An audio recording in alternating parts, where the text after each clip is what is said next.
Chapter 1879. Faced with the female version of Wang Zhen who was pregnant with Tuan Zi, Lu Qingyi's expression was extremely complicated. Although having a child had been part of her and Wang Zhen's plans after they fell in love, she hadn't expected it to be so early. Furthermore, the one who was pregnant wasn't her, but Wang Zhen himself. The most important thing now is to find a way to go back. Otherwise, if I stay here for too long, I'll really have to give birth. Wang Zhen didn't know whether to laugh or cry. He took a few deep breaths to stabilize the baby, but the mask of pain on his face was still very obvious. He had a feeling that something would happen to this child soon. If that really happened, it wouldn't be a joke. Wang Zhen couldn't imagine that a man like him would have to experience the pain of childbirth. According to the original diary trajectory, as long as the Four Emperors' assembly was successfully completed, they would be able to directly return to the modern world. But now that the diary trajectory had been disrupted, the original ending of the Four Emperors' assembly would also change, and many other complicated trajectories might even emerge. Even if the Four Emperors' assembly went on smoothly, whether they could go back after completing their mission would be a problem. It was precisely because of this child in his belly that Wang Zhen had been focusing almost all his attention on it these days, and had no time to think about anything else. No matter how beautiful this holy girl of Holy Stone Church was, Wang Zhen wasn't in the mood to admire her at all, let alone have any lewd thoughts about this body. Of course, this was also thanks to Lu Qingyi's strict discipline. Although the two of them had transmigrated into different people's bodies, they still knew each other very well. At the same time, Lu Qingyi had full trust in Wang Zhen and felt that he would never do anything to let her down. Ah, that's great. Lotus Sun couldn't help but feel envious, even though she knew very well that this wasn't the time to be envious.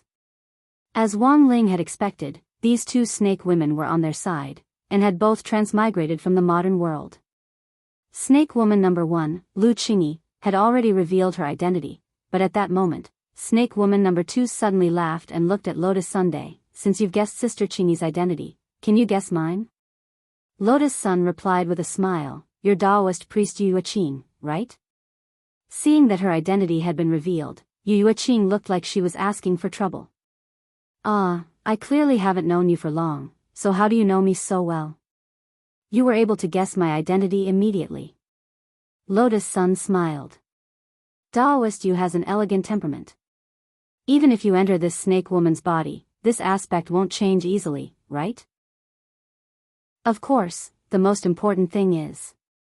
Taoist priest Yu, can you put down the feather duster in your hand? Yu Yuqing smiled awkwardly. She didn't expect the feather duster in her hand to betray her.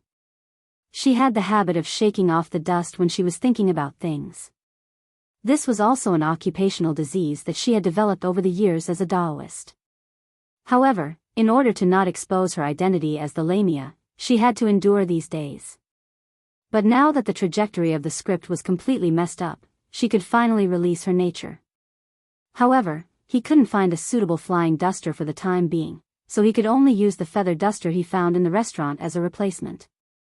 It was this habitual movement that Lotus Sun sensed something was off. Then, Wang Ying quickly summarized the current situation to Lu Qingyi and Yu Yuqing telepathically. At this point, everyone fell into deep thought again. Getting down to business, the East Great Emperor sighed. I didn't expect things to turn out like this. According to the previous script, King Tinkuan shouldn't have been killed by me. There's clearly a third party involved. Lu Qingyi analyzed and looked at the East Great Emperor. And I think that if Senior really isn't hiding anything from us, there's only one possibility left.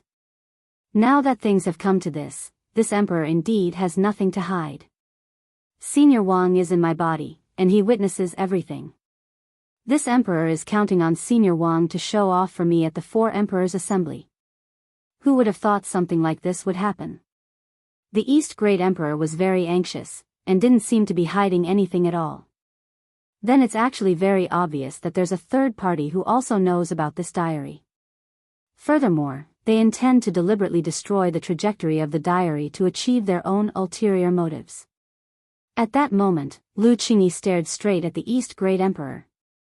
Senior, I'll ask you again. Are you sure you're not lying? Do you really not know anything about this mysterious senior one?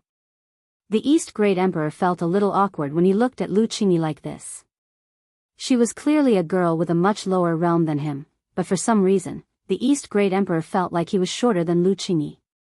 This was a powerful interrogation technique with the gaze, and Wang Zhen had the most right to speak about it. Ever since Wang Zhen and Lu Qingyi got together, Lu Qingyi had been particularly strict with Wang Zhen's interactions with other members of the opposite sex, and would often use this kind of gaze to interrogate him. Thus, it was useless to lie under Lu Qingyi's gaze. Lu Qingyi would keenly pick up on the slightest hint of something amiss. Thus, after Lu Qingyi stared into the East Great Emperor's eyes for a few minutes, she suddenly withdrew her gaze and rubbed her chin doubtfully. From what I can see, the East Great Emperor isn't lying. He really doesn't know anything about the unexpected situation that's happening, or about this mysterious senior one. So first of all, we have to figure out what this third party is planning by disrupting the diary's original trajectory. At that moment, Wang Ying's voice sounded. Borrowing the East Great Emperor's body, he snapped his fingers, and a circle of light suddenly appeared in the air in front of him. Inside the circle was the scene of Zhang Zidong talking to Madame Shanxiu and the others in another room. At that moment, Zhang Zidong and Madame Shanxiu were testing each other out, and they happened to ask about the key topic of the Book of Nine Realms. Madame said that as a reward for my master, she would reveal a secret about the Book of Nine Realms. Zhang Zidong asked, Madame said that as a reward for my master, she would reveal a secret about the Book of Nine Realms. This Madame's words naturally count. Yes, Madame. Madame Shanxiu smiled amiably, and then gave Sun Fu a look. Take it out. Yes, Madame. Sun Fu nodded obediently, and then took out a familiar scroll from a storage ring. This is, Zhang Zidong and the others in the other room were instantly stunned. It's as you can see. Madame Shanxiu narrowed her eyes and said mysteriously, this is the other Book of Nine Realms. It's indeed an authentic copy from Dao Ancestor Wang. Then the one we got, it's also authentic, Madame Shanxiu said. There were originally two Books of Nine Realms. One was the Yang Scroll, and the other was the Yin Scroll. Chapter 1880. There were actually two Books of Nine Realms in this cultivation world at the same time, whether it was Zhang Zipei, who was watching from the front, or Wang Ling and the others who were watching from the next room, they were all slightly stunned. Dao Ancestor Wang designed two books at the beginning? Zhang Zipei asked. There was indeed only one book at the beginning. Madame Shanxiu frowned and said, do you remember the Life and All Things bowl that was sold at the beginning of the auction? It's a chaos magic treasure that can replicate any object. So it's that bowl. No, that bowl isn't that strong. It's one thing to replicate elixirs and talismans, but how can it replicate the Book of Nine Realms as well? Zhang Zipei was puzzled. It's a magic treasure that has the same function as that bowl. As far as I know, this magic treasure should be an object from the Outer God Palace, and has something to do with the old world. Her words once again stunned everyone present. Perhaps not many modern cultivators knew or came into contact with the matters of the old world, but among the ancient cultivators, this was a common topic. Humans were creatures full of curiosity. They would never stop exploring and tracing back to past civilizations. It was a never-ending cycle. In the heyday of the old world, the rulers of the old world led by the outer gods would certainly trace the origin of the universe. Although they were a magnificent race in the history of the universe, Wang Ling was certain that they absolutely weren't the origin of the universe. In the vast universe, there were all kinds of mysterious species. The old world, the world of the dragon clan, and the world of cultivators created by humans were nothing more than a drop in the ocean of the vast universe. Madam, is the Book of Nine Realms the Yin Scroll or the Yang Scroll? Zhang Zipei was a little stupefied as he opened his eyes and asked. It's the Yin Scroll. Madame Shanxiu said, if you sense it carefully with your spiritual senses, you should be able to sense that it's surrounded by some extraordinary energy that doesn't belong to cultivators. But I still don't understand why that person attacked King Tinkuan. Zhang Zipei frowned. Because the Een scroll of the Book of Nine Realms originally belonged to King Tianquan. Also, King Tianquan entrusted that master thief called Zhang Zipei to give it to me. What's wrong, brother? Why are you so surprised? Zhang Zizi wiped the cold sweat off his forehead and tried to regain his composure. At the same time, he began to recall the events that had happened a long time ago. He vaguely seemed to remember this matter, but if Madame Shanxiu did not mention it at this moment, he was afraid that he would never remember it in his lifetime. Do you still remember when Zhang Zi stole the mixed immortal stone in front of everyone at the auction? That was when King Tianquan's commission began. Madame Shanxiu said, therefore, the chaos immortal stone is just a bait. King Tianquan had planned to hand it over from the start, as it was a reward for Zhang Zidua. And their real purpose is to transfer the Een volume of the Book of the Nine Realms to me. At this point, the surrounding people were all stunned. No one would have thought that the truth would be like this. On the surface, King Tianquan had attended the auction in such a dignified manner, guarded the Chaos Immortal Stone, and threatened to capture Zhang Zipei. All of this had been done in order to move the Book of Nine Realms out. At this moment, Chen Ren could not help but speak up, so, King Tianquan's real purpose is to ask Madame to protect the Een volume of the Book of the Nine Realms, and he also knows that he has been targeted from the beginning? Madame Shanxiu seemed a little surprised by Chen Ren's accurate guess. After a moment of daze, she nodded. Brother Chen Ren is right, but why did he fight with the gentleman in room 1 for the Yang volume at the auction? Sun Fu asked. Because under normal circumstances, it is impossible for a copied item to surpass the original. But because this Een volume is enhanced by the power of the Great Old World, it is surrounded by a mysterious force. This way, the situation is different from what we imagined. Madame Shanxiu explained in detail. Compared to the Yang volume, the Een volume has a more terrifying power. Not only can you inherit Dao ancestor Wang's legacy, but you can also obtain the power of the Great Old World. According to what this old woman knows, this copy of the Een scroll has no restrictions. No matter who opens it, they can see the words inside. Could this be the Great Old World's recovery plan? Zhang Zi made a bold guess. That's right. This recovery plan is very dangerous. King Tianquan clearly guessed this, which is why he started to set it up. Madame Shanxiu said, in the end, this Een scroll is only a copy. As long as King Tianquan can successfully obtain the Yang scroll, he can offset part of the Een scroll's power and then gather his strength to destroy it. Unfortunately, he didn't bid for your master. So he had no choice but to change his plan and forcibly seize the Yang volume. He did not expect to be ambushed by a third party in the process. So his death has nothing to do with my master? It's not completely unrelated. But this matter cannot be blamed on you. After all, it looks like King Tianquan intends to digest this matter on his own. I came to this conclusion based on some of the clues and evidence I currently have. Madame Shanxiu sighed and said, don't you find it strange that King Tianquan didn't leave anything behind the moment he turned into ashes? It is indeed very strange. Zhang Zi nodded. A normal cultivator's death wouldn't have been so clean. King Tianquan evaporated in an instant and disappeared without a trace. This method is very heaven-defying. Because the moment the third party got rid of him, they also took away all his storage magic treasures. From the very beginning, they were after the Een volume of the Book of Nine Realms. After listening to the entire inference, everyone couldn't help but have mixed feelings in their hearts. Although Madame Shanxiu had only come to this conclusion based on the clues they currently had, with her status in the cultivation world, the credibility of her words was very high.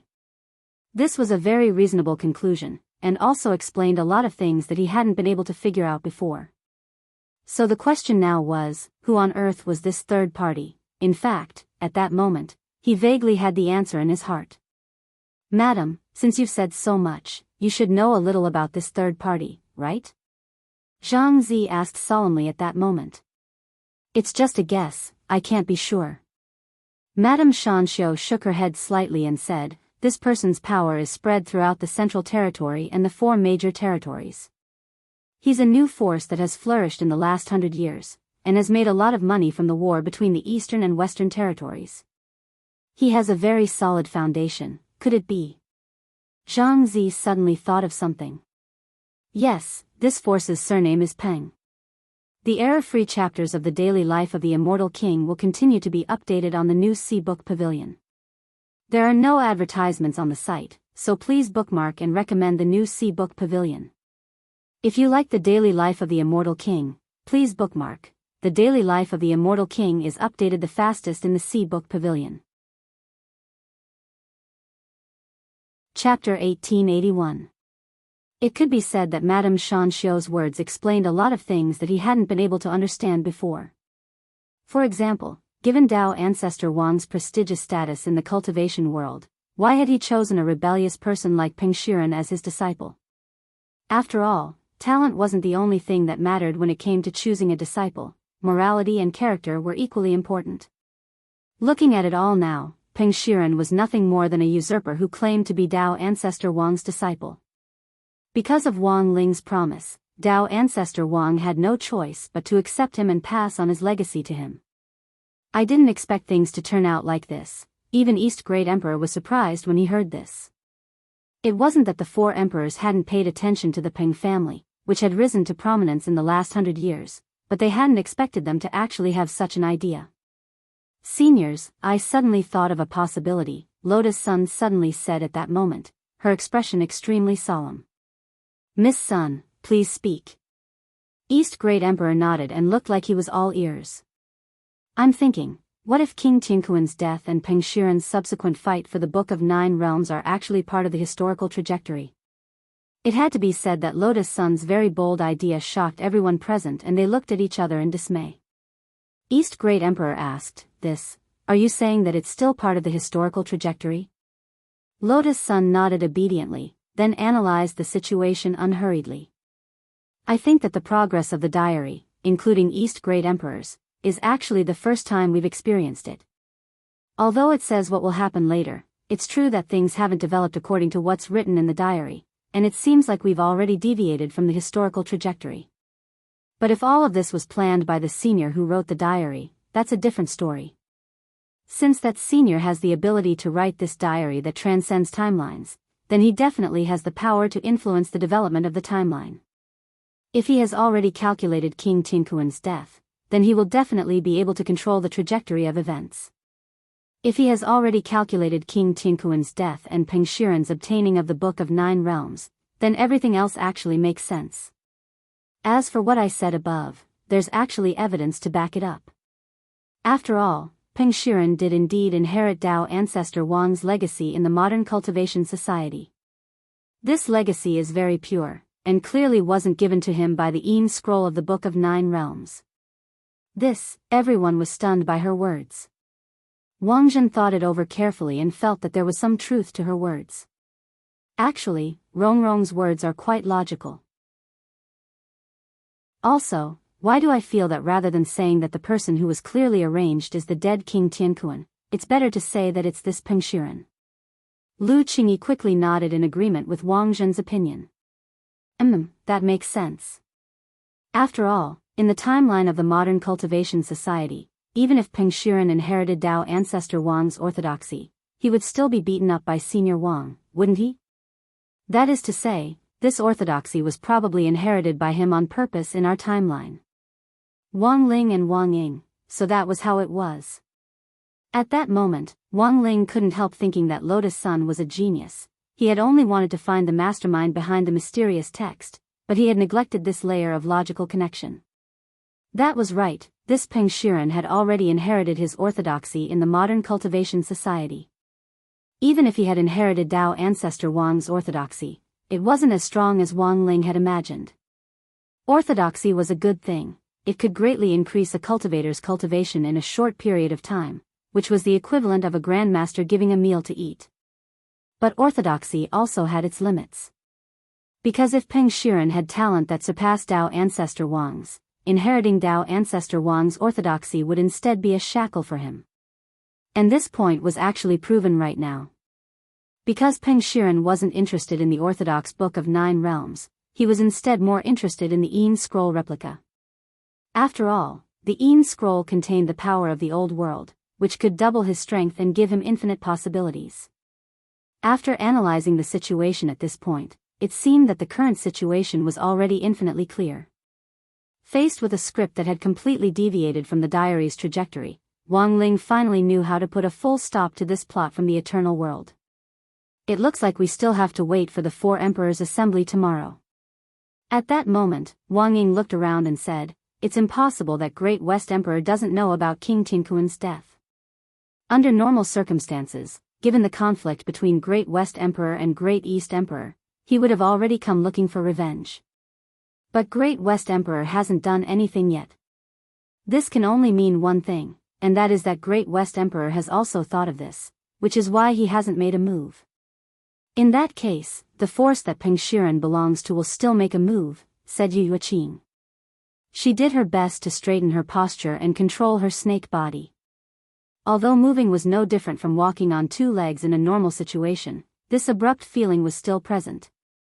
This Peng Shiren doesn't know that King Tinkuan has already transferred the Een scroll, and that it's in Madame Shanxiu's hands. So the most likely scenario now is that he'll directly snatch the Yang scroll. Then, he'll use a magic treasure or secret art from the old world to replicate the Een scroll. Taoist Yu is absolutely right. At that moment, Wang Ying's eyes met Yu Yueqing's. This Taoist priest was young, but extremely quick-witted. On the other side, Zhang Zipei had also come over with the Een scroll that Madame Shanxiu had given him. Madame Shanxiu was a woman of her word. Not only did she explain the whole story, she also directly offered the Een scroll to Wang Ying. She wasn't stupid. In her hands, this thing was no different from an invisible time bomb. Furthermore, as an orthodox cultivator, she had no intention of opening it at all. No cultivator in their right mind would want the terrifying civilization of the old world to revive in the eternal cultivation world. That dark and twisted history should remain as history forever, sealed in the long river of time. What should we do? What should we do with this thing? Zhang Zipei took the initiative to hand over the Een scroll. Wang Ling accepted the Dao Een scroll, but he had no intention of opening it. Although he was curious about the old world, he was now well aware that he was making a decision on behalf of future cultivators. Thus, he didn't think too much about it. A dazzling black and white flame immediately rose in his hand, and with a bang, the Een scroll was directly burned to ashes. East Great Emperor's Adam's apple couldn't help bobbing up and down. He never thought that the Een scroll of the Book of Nine Realms would actually be burned so easily. What kind of method was this? In the last few days, the methods that this senior hiding in his body had repeatedly displayed had already surpassed East Great Emperor's own understanding. Especially when he had just heard people say that Peng Shiren, who had inherited Dao ancestor Wang's legacy, had been beaten up by this senior Wang in the modern cultivation world. East Great Emperor's heart was filled with mixed feelings. What kind of person was Dao ancestor Wang? This was the legend and pearl of the eternal cultivation world. This group of people actually didn't revere such a person at all. This was too scary. Even East Great Emperor himself began to have faint doubts. Was the first founder of cultivation Dao ancestor Wang or not? Chapter 1882. At the entrance of Spring Orchid Restaurant, Madame Shanxiu left with Mei Yunhai, Sun Fu, Chen Ren, and Guijie. Sun Fu successfully received the recommendation letter from Mr. Room 1 to the East Emperor's Imperial Palace. She was very pleased. Originally, the East Emperor only promised to keep Sun Fu by his side temporarily. It was just a vague evasive move. He wanted to wait for the right time to reject Sun Fu. But now, Madame Shanxiu had fulfilled her promise regarding the Book of Nine Realms. It could be said that she had made a great contribution. He felt that if he still did not agree to Sun Fu's request, it would be unreasonable. Therefore, he immediately asked Zhang Zi to draft a recommendation letter using Li Ren's notes and stamped it with the royal seal that was prepared in advance. He then sent the entire letter to Sun Fu. Sure enough, after receiving the recommendation letter, Sun Fu was overjoyed. Oh my God, this is the 9-star royal seal. This person is really a big shot. His status is noble. With this recommendation letter, there's a 100% chance that you'll be able to cultivate in the East Region Imperial Palace. The few of them stared at the seal on the recommendation letter with their eyes wide open. The royal family was a noble member of any domain, but there were actually different ranks among the members of the royal family. Under normal circumstances, a royal family with a 9-star royal seal could only mean one thing. That was that this royal family had a direct bloodline connection with the emperor in the East Emperor Palace. Therefore, their status was far more noble than ordinary royal families. Thank you, madam. If it wasn't for you, I think this matter most likely wouldn't have happened. Sun Fu smiled brightly, like a dazzling summer flower. Sister Fu, do you really want to enter the East Emperor Palace? Is there something there that attracts you? Madam has the best relationship with the South Emperor Palace. If you entered the South Emperor Palace, Madam wouldn't have to go through so much trouble. Guojia asked.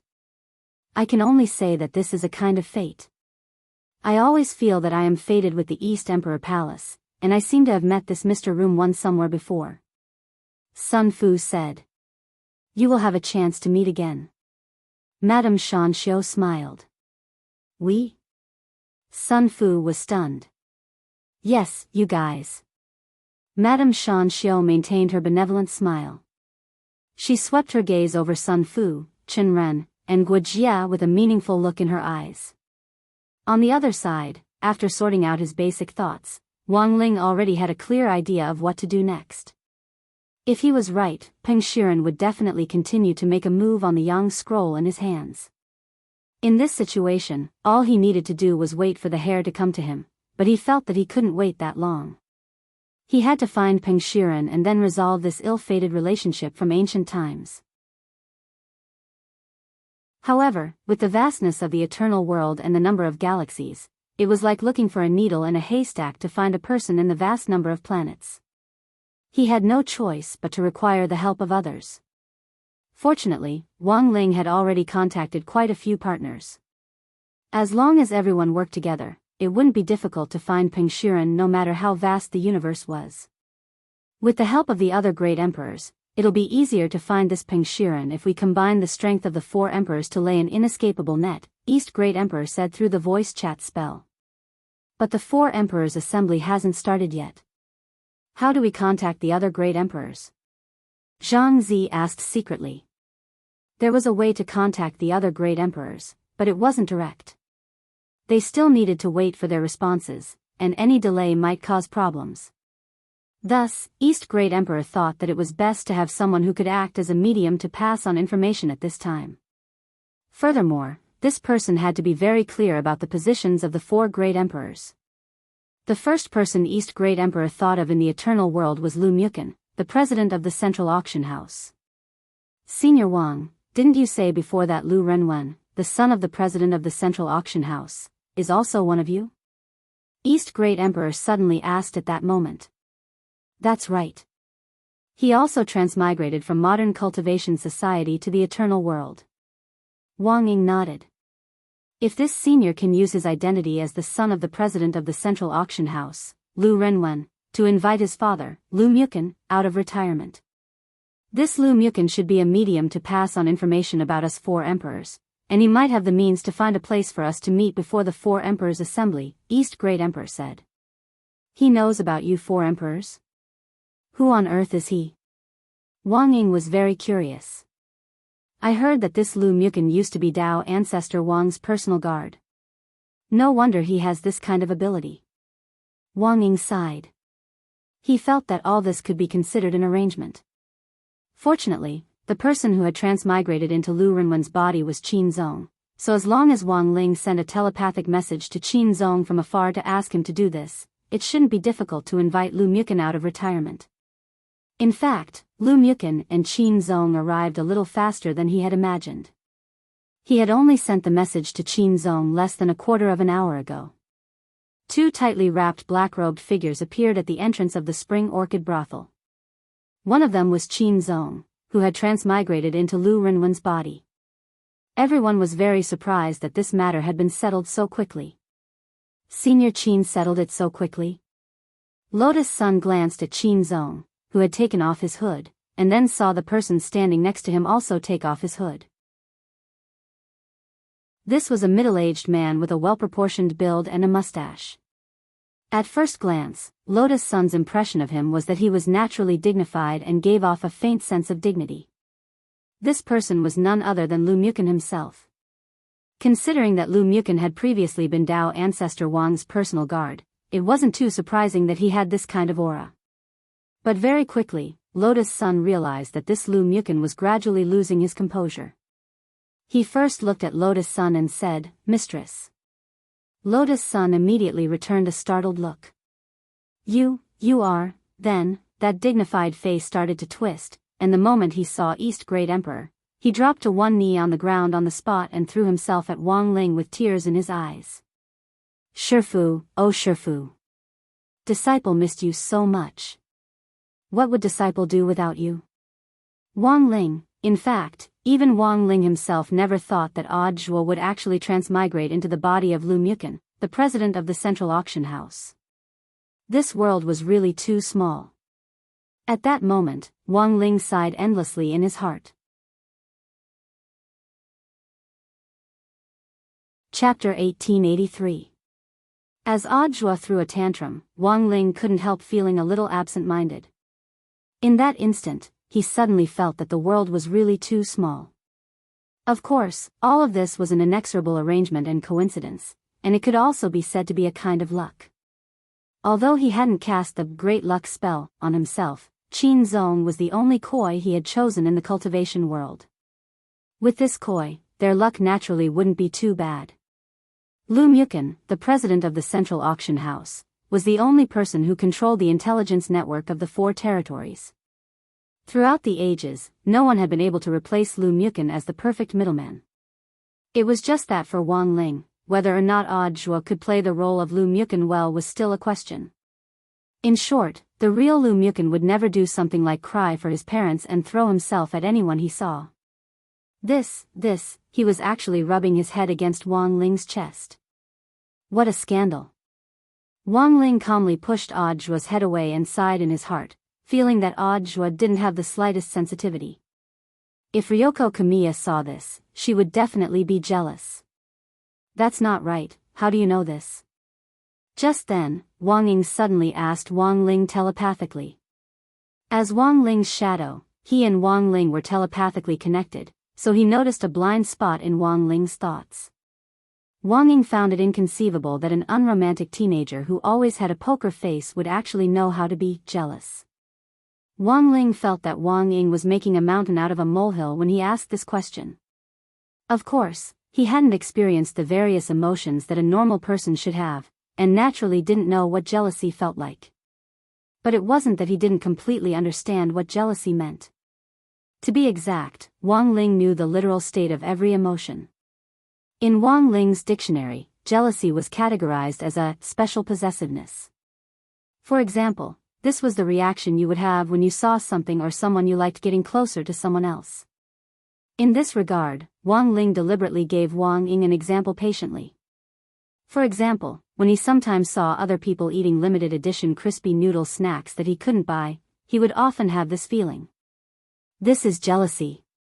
This is definitely jealousy. Wang Ying dropped his forehead into his hand. He felt that Wang Ling's understanding of jealousy seemed to have a strange deviation, but obviously, this wasn't the time to discuss this. Right now, their biggest mission was to gather the 4 emperors and hold a secret meeting ahead of time. Then, they would set up a trap to lure Peng Shiren out. As the core of this plan, Audiobook would play a crucial role in the subsequent plot. "Don't worry, Master. I have confidence in this matter. Elder, you don't need to move. I'll use Lu Mukin's method to call the other imperial capitals here in Chunlan building," Audiobook promised solemnly. Everyone knew that in the immemorial cultivation world, other than Dao ancestor Wang, the people with the highest status were the 4 emperors who controlled the 4 domains. Under normal circumstances, it was extremely difficult for a normal cultivator to meet the Great Emperor. As for making the 4 emperors instantly gather at a specific location, it was even more impossible in the eyes of ordinary people. However, Lu Mukin had this special charisma. Even Zhang Zizi was very curious. Even if Lu Mukin was once Dao ancestor Wang's guard, does he really have the face to invite other great emperors? There must be some other reason behind this. Do you have something on them to threaten them? Threaten? How is that possible? In any case, this Lu Mukin used to be Dao ancestor Wang's guard. How could he do such a despicable thing? Furthermore, the targets of this threat are the great emperors. Although this Lu Mukin is strong, it won't be easy to offend 4 great emperors at the same time, right? Jua said. After listening in, Zhang Zizi frowned and nodded. That's true. But now, everyone was even more curious as to what method Lu Mukin would use to call the other 3 great emperors here. In the end, Jua just took out a storage bag from Lu Mukin's body. Actually, he hadn't been idle in the past few days when he hadn't met up with Wang Ling. He had been studying his identity through the memories Lu Mukin had passed on to him, putting himself in the role and waiting for an opportunity to act. He knew that he would definitely meet up with Wang Ling, so he had already familiarized himself with everything early on. To everyone's surprise, the thing that Jua took out from Lu Mukin's personal storage bag was very simple.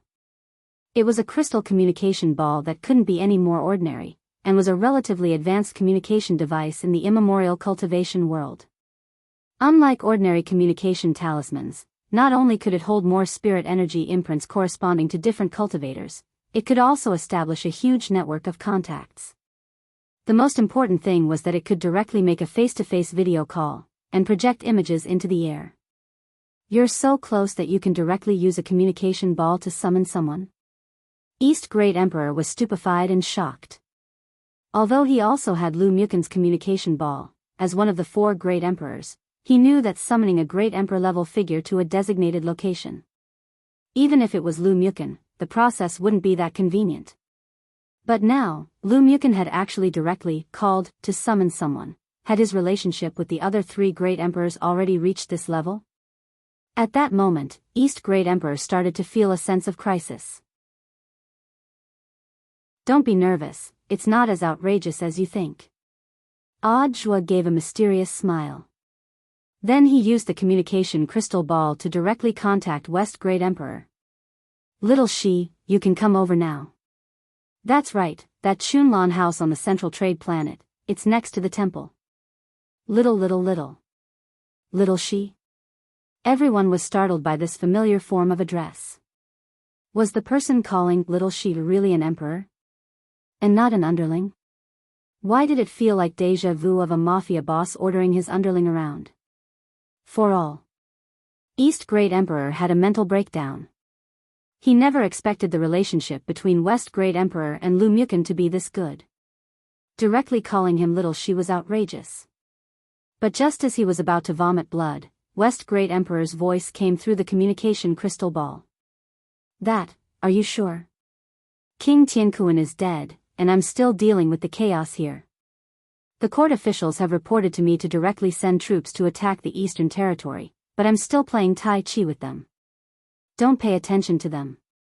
Find an excuse to get away and come directly here. My Shifu, Master's wife, Senior Zhang Zijin, Brother Wang Zhen, Miss Lu Qingyi, Daoist Yu Yuqing and Brother Qin Zong are all here, Jua said. After saying this, everyone finally understood and understood a little. Lotus Sun instantly understood, and an enlightened expression appeared on her face.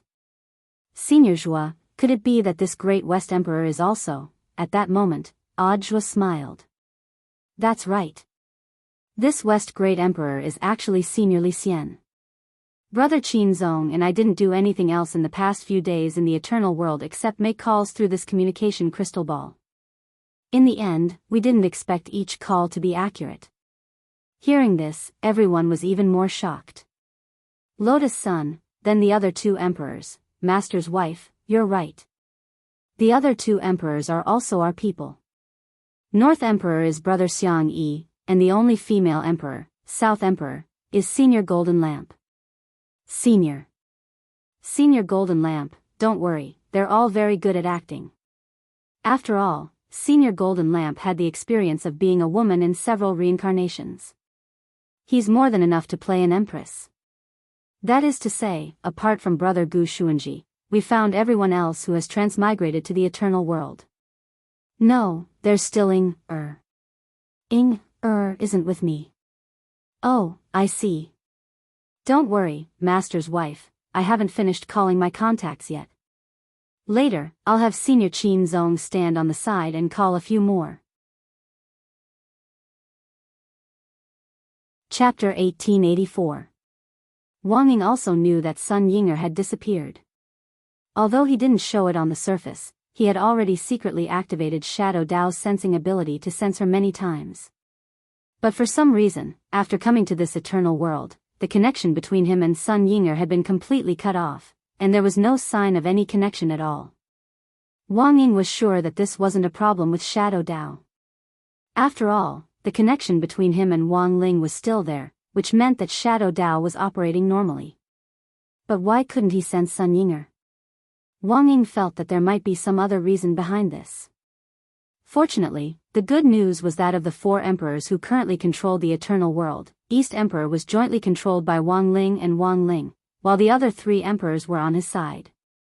In addition, Zhuo was playing the role of Lu Mukan, who controlled the strongest intelligence network in the eternal world. As long as they worked together, it wouldn't be difficult to find a specific person, even if it was like looking for a needle in a haystack. They just needed to use their respective forces to send out the appropriate signal across the universe. Of course, the most important prerequisite for this was that Sun Yinger had to respond to him. For example, Wang Ling had used a hint at the auction house earlier to get in touch with Qin Zong, Lu Qingyi, and Yu Yuqing. While waiting for the rest of his partners to arrive at Chunlan Building, Wang Ying clearly felt uneasy. President Ying, are you worried about Ying? Lotus Sun was happy to see this. She thought this would be a very good demonstration, especially for Wang Ling, and would be of great reference value. But while the demonstration was a classic, so was the tsundere. Wang Ying snorted and crossed his arms with East Emperor's body as he said coldly, who's worried about her? It wasn't easy for her to hide in this eternal world. Now that she doesn't have to be under my control, I'm afraid she can't wait to be happy. Although Wang Ying's tsundere wasn't as exaggerated as Ryoko Kamiya's, he had his own unique side. Lotus Sun thought that this might be the legendary contrasting cuteness. After all, Wang Ying indeed didn't have the word cute in him.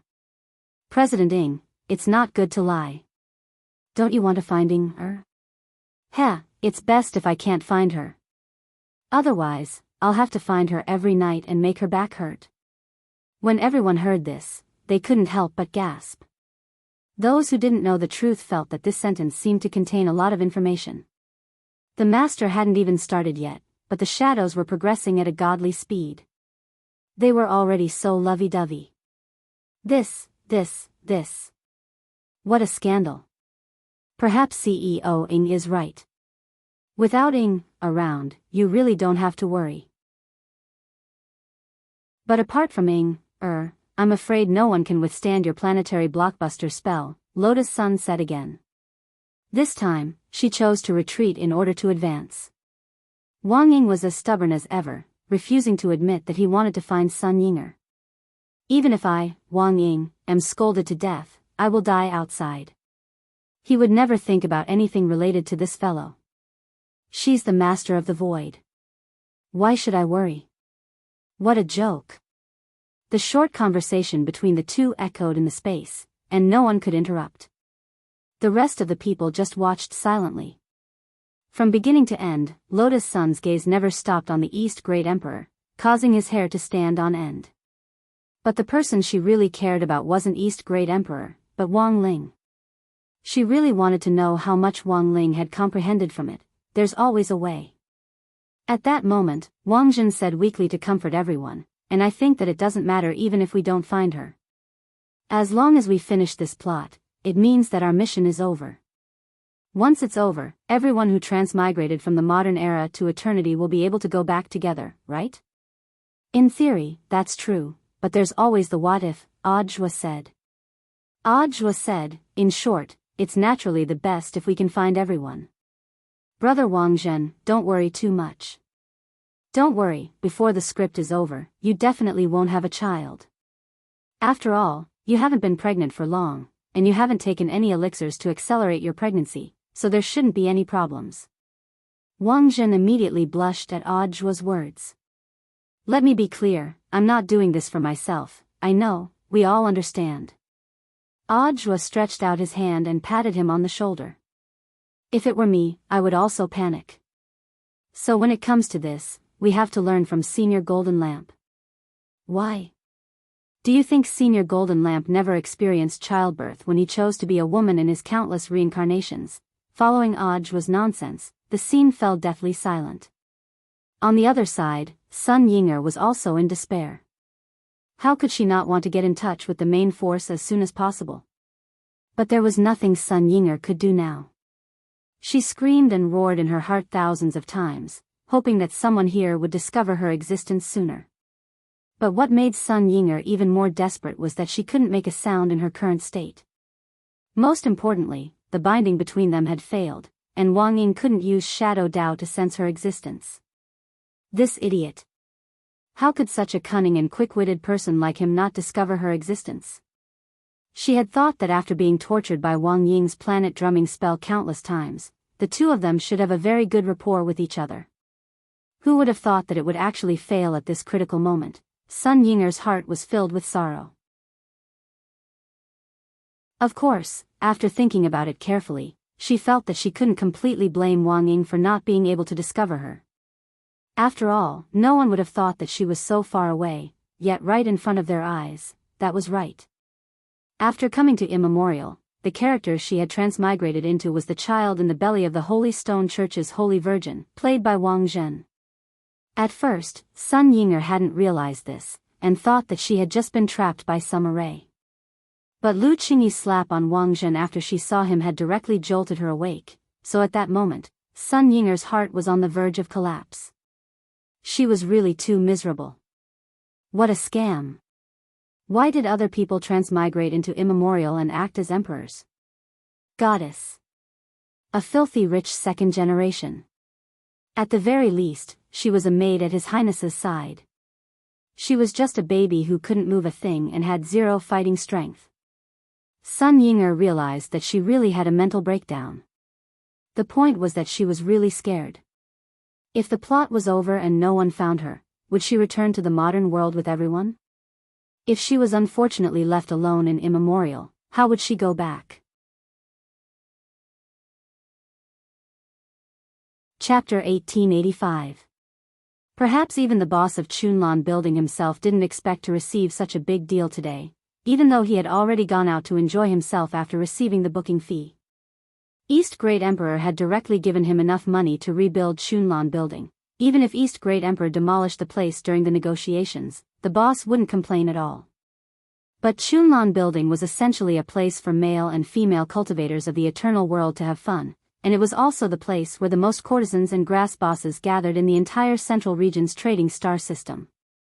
And it was in this place of debauchery, filled with all kinds of dazzling illusions and extravagance, that a shocking secret meeting of the four emperors was about to take place, which was something that most cultivators throughout the ages would never have imagined.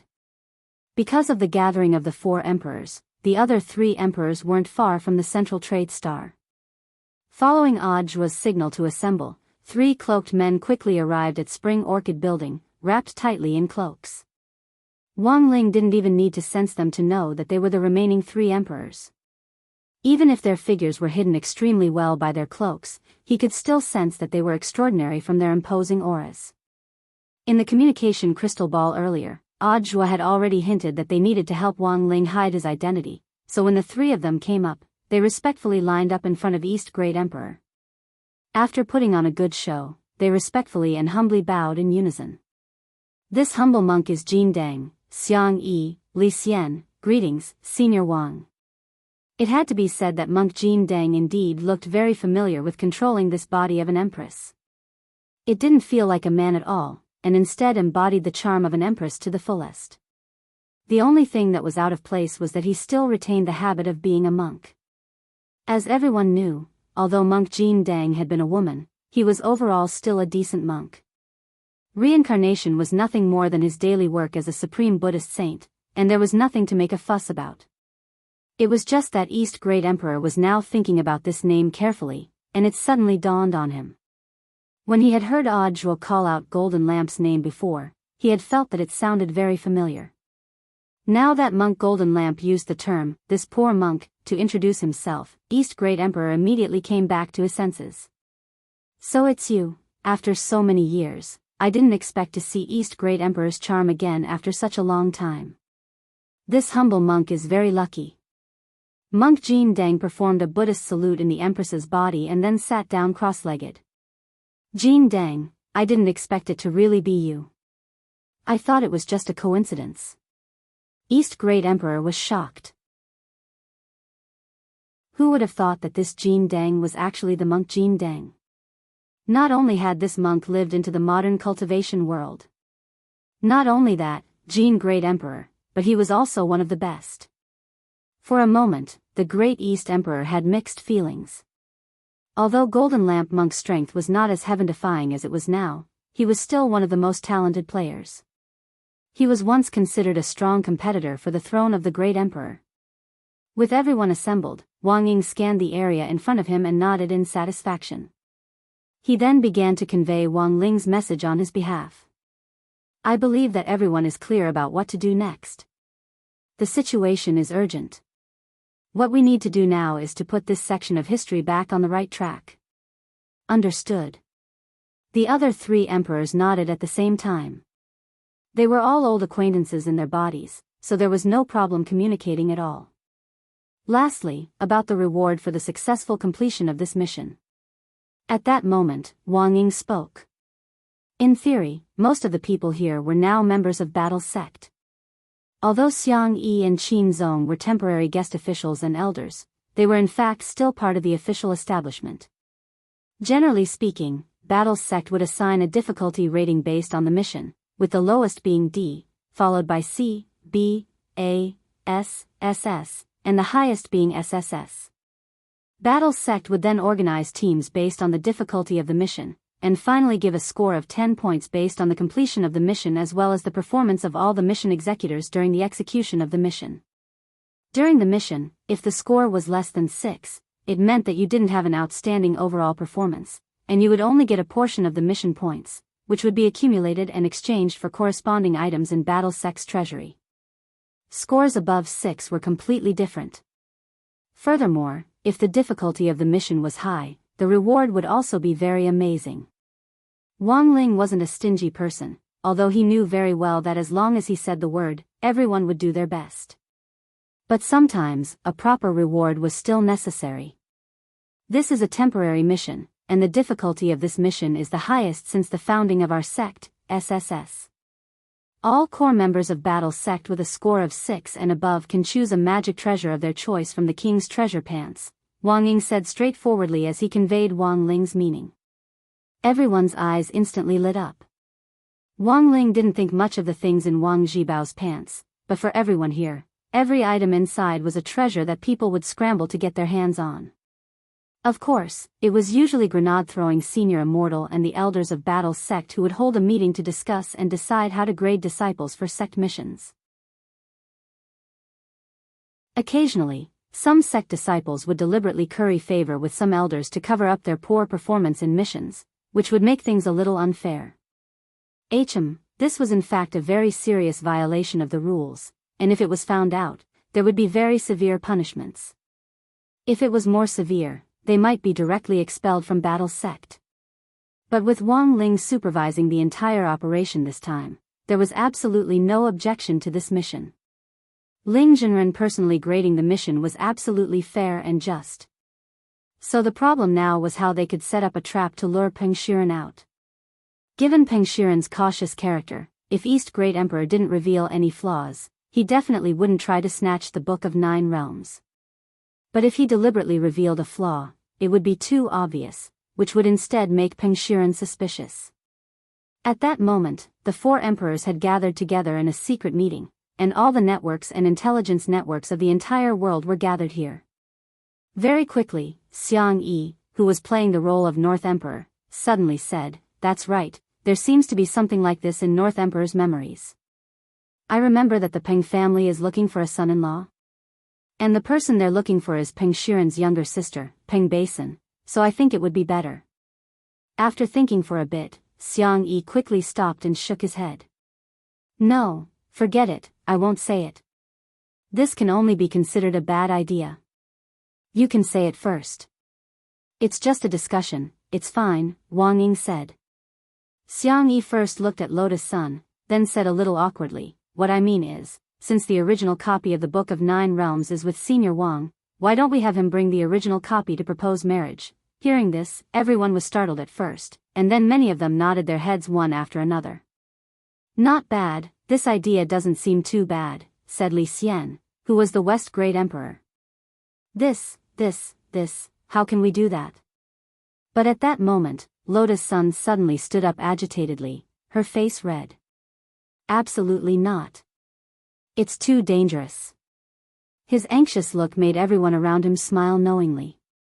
Looking at Lotus Sun's expression, the corners of Audiobook's mouth rose wildly, and he simply couldn't stop himself.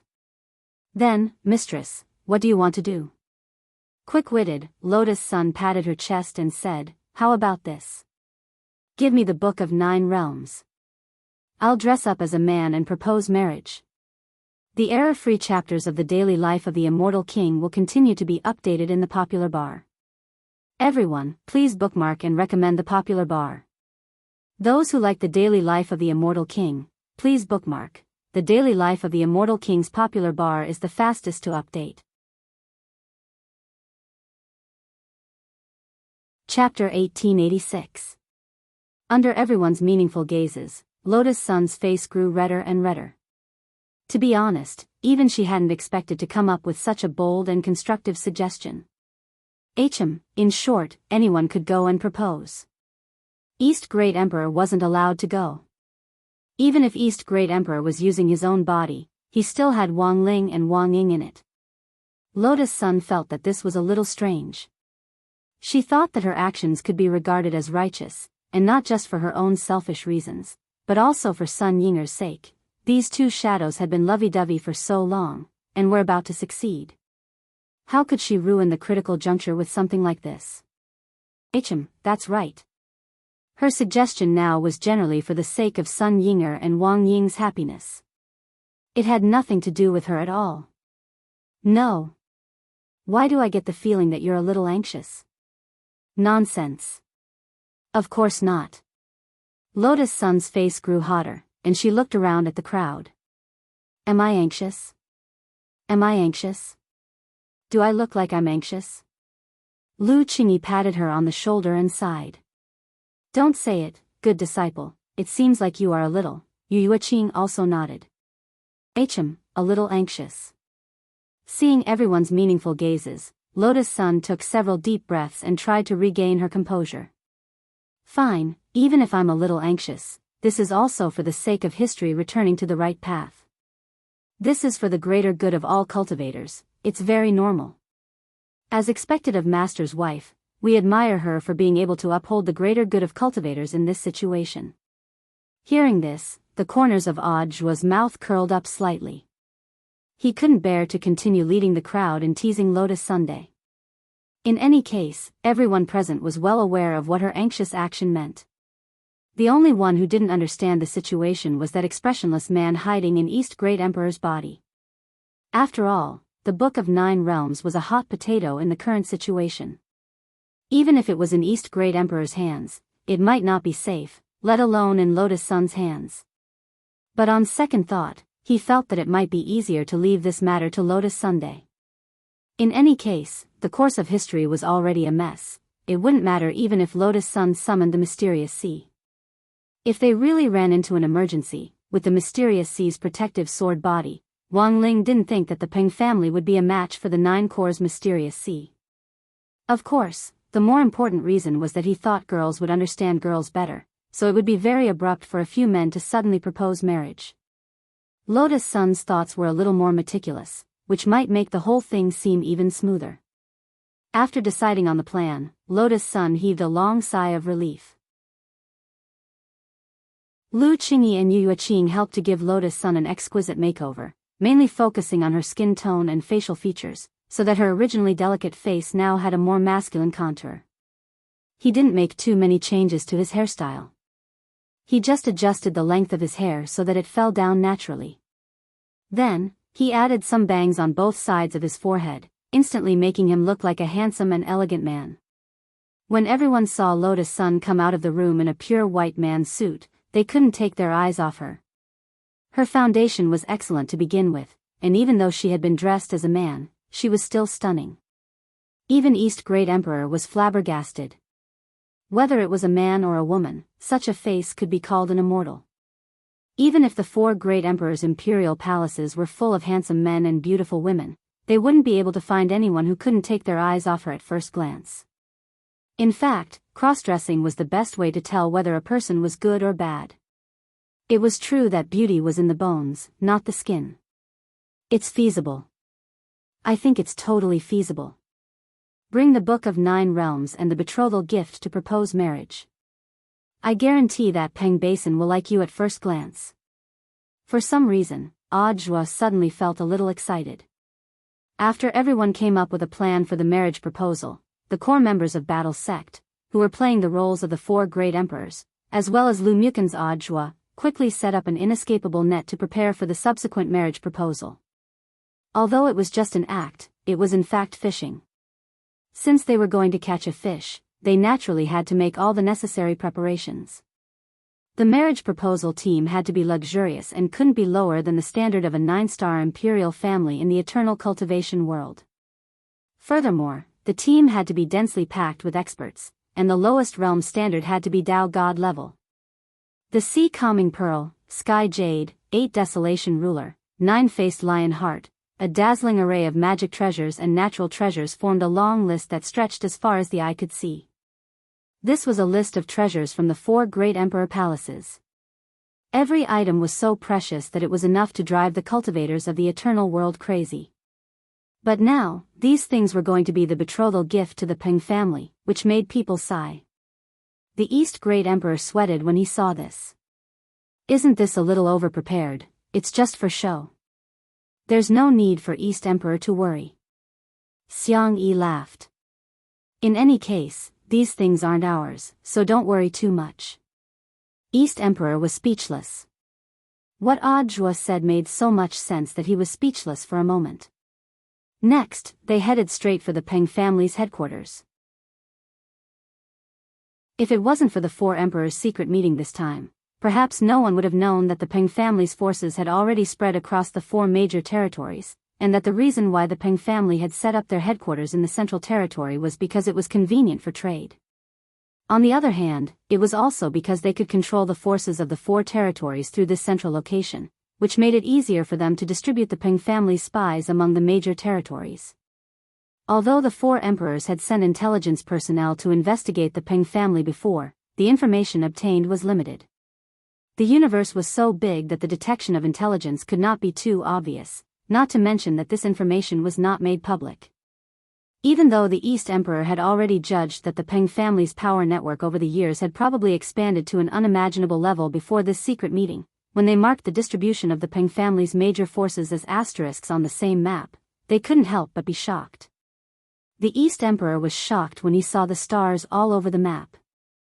It seems that the Peng family's ambition is not small. I'm afraid they also have sympathy for the throne, Wang Ying said. East Emperor was also worried about this. The Peng family is too scary. They colluded with the old world. We must not let them seize the general trend. I don't know if we can take this opportunity to suppress them.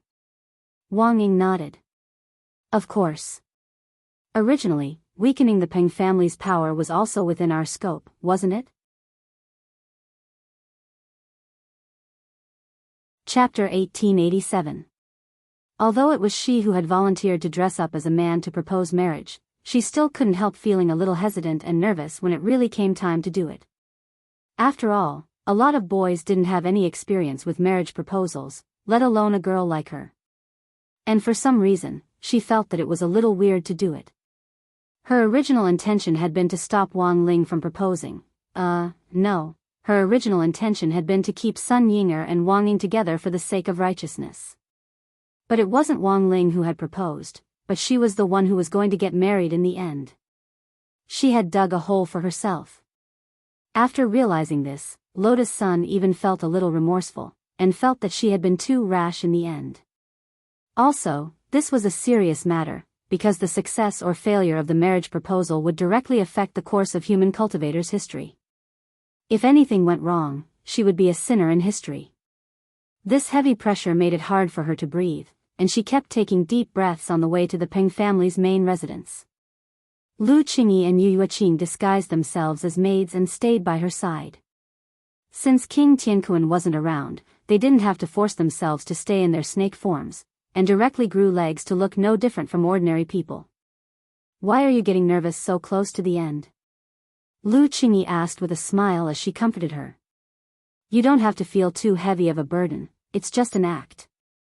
Lotus Sun understood that, but it was normal for people to reflect on themselves, and the more outstanding they were, the more it was so. She was so nervous that the muscles in her stomach ached, and she was full of regret.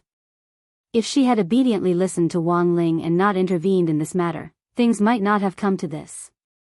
Now that the turning point in history had been handed to her, if she messed it up again, she was really worried that her friendship with Wang Ling would plummet to an all-time low. It hadn't been easy for her and Wang Ling to come into contact with each other at this level. At that moment, Lotus Sun's thoughts were all over the place. As her imagination ran wild, she never thought that the person who would comfort her at that moment would actually be Yu Yueqing, whom she had always been on high alert against.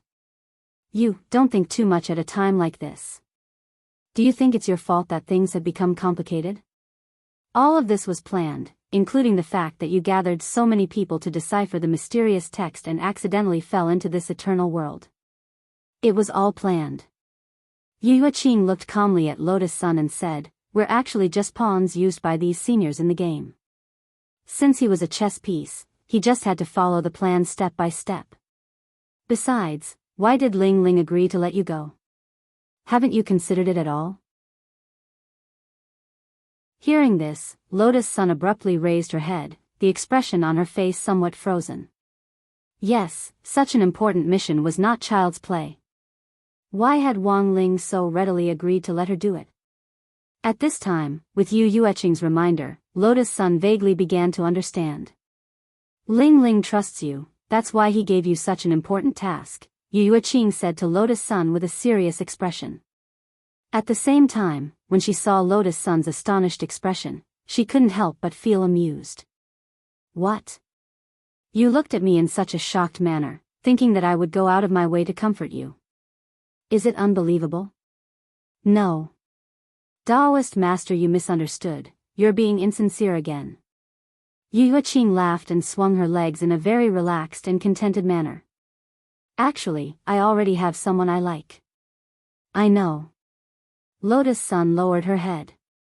"It's classmate Wang Ling, right?" "No." Yu Yueqing shook her head like a rattle. Eh. This time, both Lotus Sun and Lu Qingyi were astonished. "Those birthday presents you showed off earlier were indeed from Wang Ling, but I just wanted to tease you." Yu Yueqing was very straightforward and directly laid her cards on the table. "Oh, there was a time when I was a kid when I really liked Ling Ling, but it wasn't until I became a Taoist and grew up that I realized that kind of feeling. It's probably just a sibling relationship. I think it's better for him to be my older brother." "Then the person Taoist master you likes?" Lu Qingyi suddenly asked. Perhaps realizing that she was being too nosy, she quickly waved her hand. "It's fine, Taoist master you. It's fine even if you don't tell me, I'm just curious." Yu Yueqing blinked, her eyes sparkling beautifully. "When the time comes, I'll naturally tell you.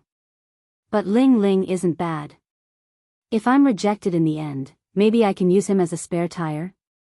Lotus Sun and Yu Yueqing, spare tire.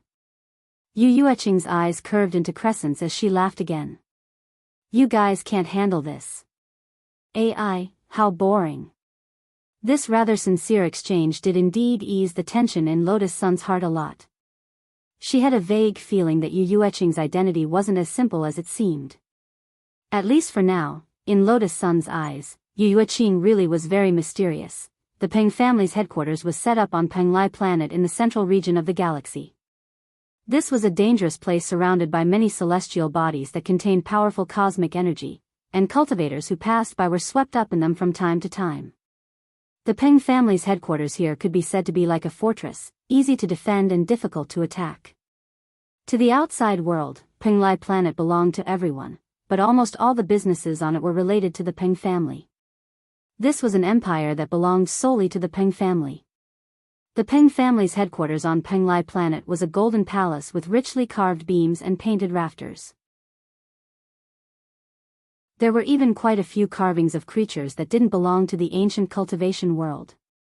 These were the carvings of ancient creatures from the ancient world, which the Peng family had grandly carved into the walls as murals. It was clear that the Peng family's arrogance had reached a shocking level. At the border of Penglai planet, as Lotus Sun and the others' carriages passed by, a group of ancient city guards quickly surrounded them on disc-shaped magic artifacts. These neutral guards, who had originally been brought together by the 4 great emperors of the 4 regions to maintain the stability of the central region galaxy, had now become the targets of the Peng family's instigation. East Great Emperor was very dissatisfied with this. Holding his breath, he looked at the group of Penglai planet's ancient city guards and asked them in a very arrogant manner, "Who are you? What are you doing here? Do you know what kind of place Penglai planet is? I remember that the central region galaxy isn't under the jurisdiction of any power."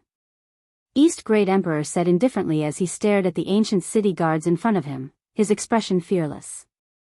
"Today, I brought my family's young master to Penglai planet to propose marriage." "Propose marriage?" One of the ancient city guards smiled, extremely curious. "Everyone here is from the Peng family. Who can you go to propose marriage to? I remember that this isn't something a guard like you should be asking." East Great Emperor did his best to restrain his temper. "If you don't tell us why you're here, we won't let you pass." The guard crossed his arms and laughed wildly. But very quickly, his smile froze in the next second. Chapter 1888. Relying on their status on Penglai, the Peng family was so powerful that even the ancient city guards had been assimilated. They were fierce, chivalrous, and extremely arrogant. It could be seen from their attitude toward outsiders that the carriage Wang Ling and the others were in had a clear 9-star imperial family symbol, symbolizing that the people in the carriage were direct descendants of some great emperor. Even so, this group of assimilated ancient city guards didn't take them seriously. They were completely unreasonable and looked down on this group of great emperors. Such an arrogant attitude undoubtedly made the Great East sovereign very angry. He instinctively wanted to slap this guard in the face. But just as he raised his hand, Wang Ying forcibly controlled his body and held him down. "Just use your aura to intimidate them. If you slap them, this guard will die. It won't be good for our subsequent plans." As soon as he finished speaking, his aura was transmitted at the same time. Wang Ying had only released a little spiritual pressure, but the expressions of this group of ancient city guards instantly changed dramatically, and they could no longer laugh. As if they had been petrified, they stood where they were and didn't dare move at all. "They're done. Their realm will stop here for the rest of their lives, and they won't advance any further," Monk Jin Deng said at that moment, having seen some clues. This wasn't just an ordinary aura deterrence. At the same time, some nomological curses had been added to make these arrogant ancient city guards receive the most terrifying punishment as a cultivator. To them, this was a punishment that was far more miserable than death. Even so, East Great Emperor was still depressed. "These people eat the public grain of our 4 territories, but they betray their master for glory. They really can't be punished." It was hard to imagine that East Great Emperor, who had always been gentle and kind among the 4 emperors, could be so furious. If the other emperors hadn't been possessed by outsiders, it was likely that these ancient city guards would have died as well. As if expecting this reaction from East Great Emperor, Wang Ying said indifferently, "The environment can change people. Vanity, privilege, and everything that can tarnish the human heart may make these people think that they are superior to others, and thus completely forget that they are just dust in this world." Everyone sank into deep thought at Wang Ying's words, and even Wang Ling was a little surprised, he had never thought that his own shadow could actually think so deeply. Sometimes, he would think about what the essence of cultivation was, and occasionally weave a few golden sentences in his mind. However, he had never shared these words with anyone else. This was because he realized that there were too few people who could truly understand him, or rather, they simply didn't exist. The loneliness of being at the top could only be described as, "It's too cold at the top." The East Great Emperor tried hard to calm himself down. In the end, he listened to Wang Ying's words obediently and did not kill these ancient city guards in front of him. Of course, although Wang Ying's curse was real, it didn't give the ancient city guards a chance. If they can come to their senses in this life and rein in the horse before the precipice, this curse will naturally be lifted. Unfortunately, they've already sunk too deep. Wang Ying sighed. What on earth did the Peng family instill in them? Lu Qingyi looked at these petrified ancient city guards and felt it was a great pity. They had cultivated for more than 1,000 years, and had originally been chosen to guard an ancient city in a central region. If they could wait until the handover and return to their respective armies, they would definitely have boundless prospects in the future. But who would have thought that these people would choose to court death on this day? It could only be said that this was a kind of destiny. A number of carriages bearing the mark of the 9-star imperial family finally landed outside Penglai City. The spirit light from the Peng family's bejeweled main residence reached the sky even through the city walls. Looking down from the sky, this golden residence had been shocking, and now that they saw it face to face, they felt the Peng family's domineering nature even more. Wang Ling and the others wanted to park the carriages directly in front of the Peng family's main residence, but they couldn't stop on such a wide street. It was only when they approached Penglai City that they noticed the luxurious carriages and all kinds of divine beasts lined up in an orderly manner in front of the Peng family's main residence. What's going on? There's a traffic jam in the eternal world? In the Pegasus carriage, Lotus Sun frowned. I'll go and ask. Zhang Zide immediately got out of the carriage and used the spirit stones he had prepared as a tip. He casually grabbed a passing rogue cultivator and asked him. After receiving a large sum of money for the inquiry, the rogue cultivator's unhappy expression at being stopped instantly smoothed out. It's like this, these carriages are all here to propose marriage. I don't think you're also here to propose marriage, are you? So many, to propose marriage? Everyone was astonished. This was the information they had received after integrating the intelligence network of the 4 emperors, and was probably first-hand information. But no one would have thought that the marriage proposals had actually already begun. Furthermore, there was a long line in front of the Peng family's main residence. Zhang Zide instantly understood. The only possibility was that the Peng family had spread the news locally and started to openly recruit people. But this made things completely different.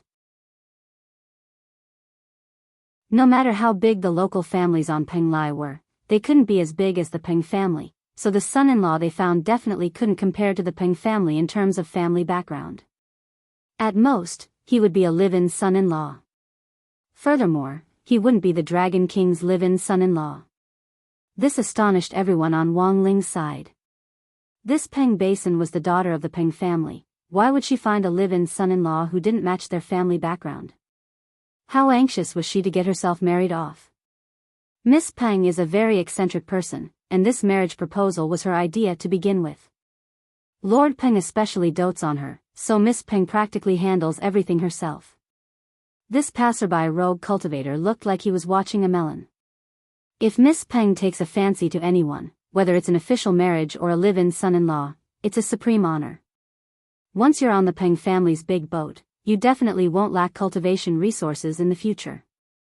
What else do you know? Zhang Zide asked as he gave him another bag of spirit stones. The passerby rogue cultivator nodded with a satisfied expression. I advise you to leave. This Miss Peng is a very lustful person. Although it'll be very touching to be on the Peng family's boat, she might overdraw her kidneys. Overdraw her kidneys? Lustful?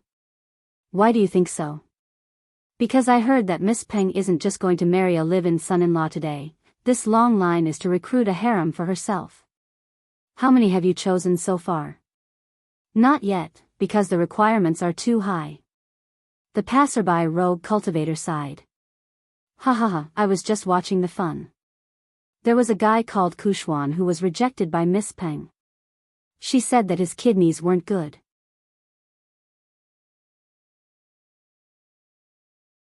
Chapter 1889. As it turned out, it wasn't as easy to maintain order nowadays as the internet made it out to be.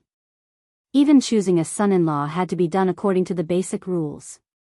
The eldest daughter of the Peng family was a pearl in the palm of the Peng family's hand. Although grandfather Peng had given the right to choose his future son-in-law to eldest Miss Peng, he had certainly given her the lowest standards. According to that itinerant cultivator, the old man had formulated very strict regulations on the virtues of a son-in-law. Take the initiative to inform your wife or family members of any cultivation activities or cultivation gatherings, and apply no later than sunset. Under no circumstances are you allowed to drink or indulge in alcohol. If you meet someone who urges you to drink, you must immediately stay away from them, break off relations with them, and never associate with them again. If necessary, you can directly draw your sword and kill them. In public, under no circumstances are you allowed to eat anything that smells too strong or to smoke. You must remain quiet and constantly remind yourself that you are a quiet and handsome man. You must not wear revealing clothes. You can't wear a vest or sleeveless shirt, or wear shorts that go above your knees, and you can't go bare-chested. At the same time, you should always pay attention to your personal appearance at home. You must walk properly. When you walk, your back must be straight and your gaze forward, and your eyes must be firm and aboveboard. You mustn't sneak a peek at other women, and you must maintain a kind of awe-inspiring righteousness at all times. Your steps must be just right, and can't be outward or inward. Before you are officially married, you are absolutely not allowed to have sex before marriage. Furthermore, you are not allowed to be alone with the opposite sex or spend the night outside, not even if it's necessary for business.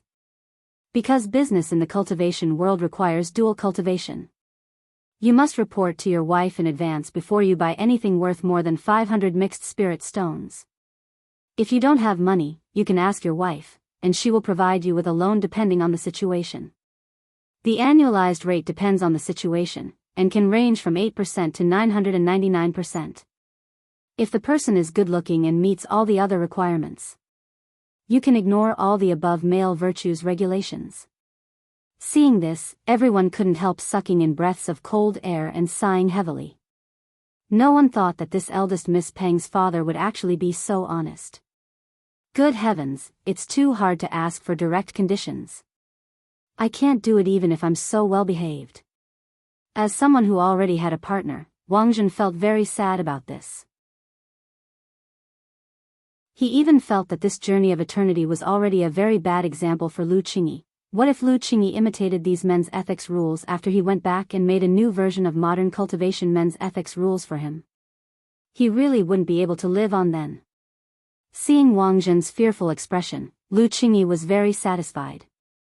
Given her outstanding training skills, even if she didn't use these rules to restrain Wang Zhen, he would definitely be a good man who abided by male ethics. The most important reason was that Wang Zhen was timid. To put it bluntly, he didn't have the courage to challenge his wife's bottom line. The most, he was that out that out that out that out that out that out to him out to him, and out to out to. This out that,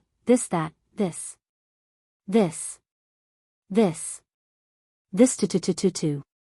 After standing there in a daze for a long while, he hurriedly drove his spirit sword away. This was too frightening. Even with his experience, he had never seen two women so intimate in the eternal world. Thus, this itinerant cultivator left as if he was fleeing. In the process, he seemed to think of something embarrassing, and he couldn't help blushing.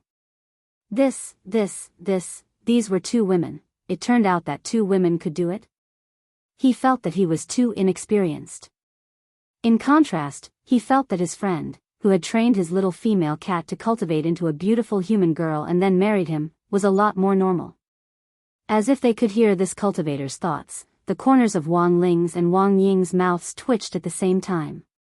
Marrying a female cat that he had trained into a beautiful human girl, this was obviously even more outrageous. At that moment, Wang Ling's heart was crumbling. Looking at the long queue in front of him, he couldn't help feeling a deep sense of despair.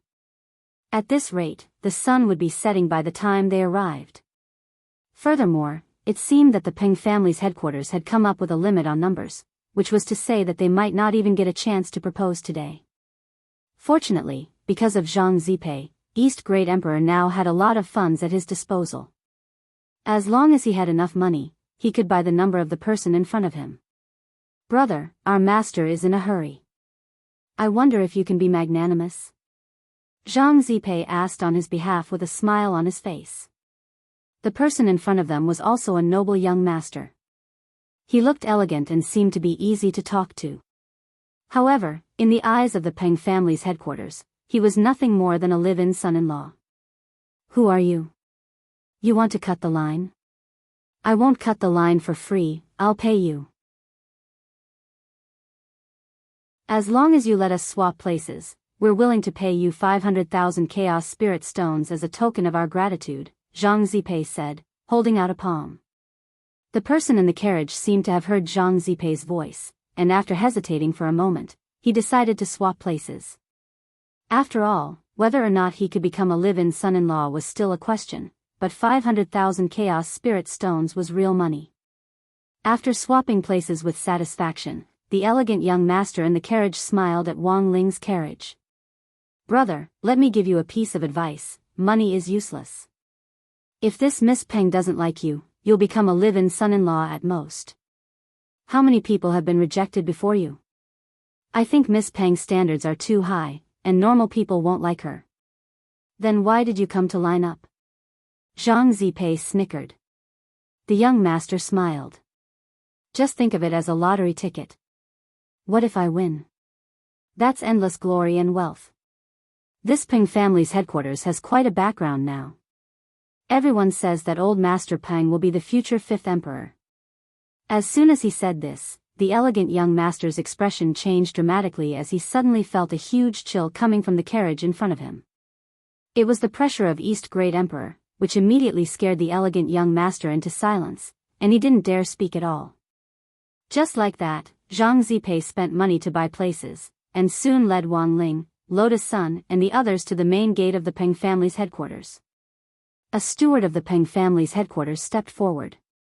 He was dressed in luxurious silk clothes, and even the patterns on them were embroidered with gold. When he saw Wang Ling and Lotus Sun's convoy, he didn't care about the 9-star imperial family emblem at all, and asked in a lazy and arrogant tone, "Who are you? Tell me your name."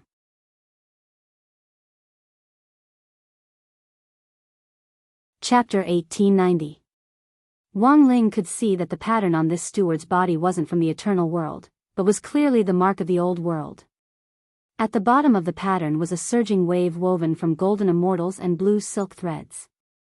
Several tentacles from the old world poked out of the surface of the sea in a strange, beautiful arc. Wang Ling was all too familiar with these tentacles from the old world, because not long ago, he had hunted down a few tentacle-like creatures from Dopey from the old world for newborn Wang Yuan to satisfy her hunger. Such unbridled behavior was enough to show how overbearing and rampant the Peng family was on Penglai.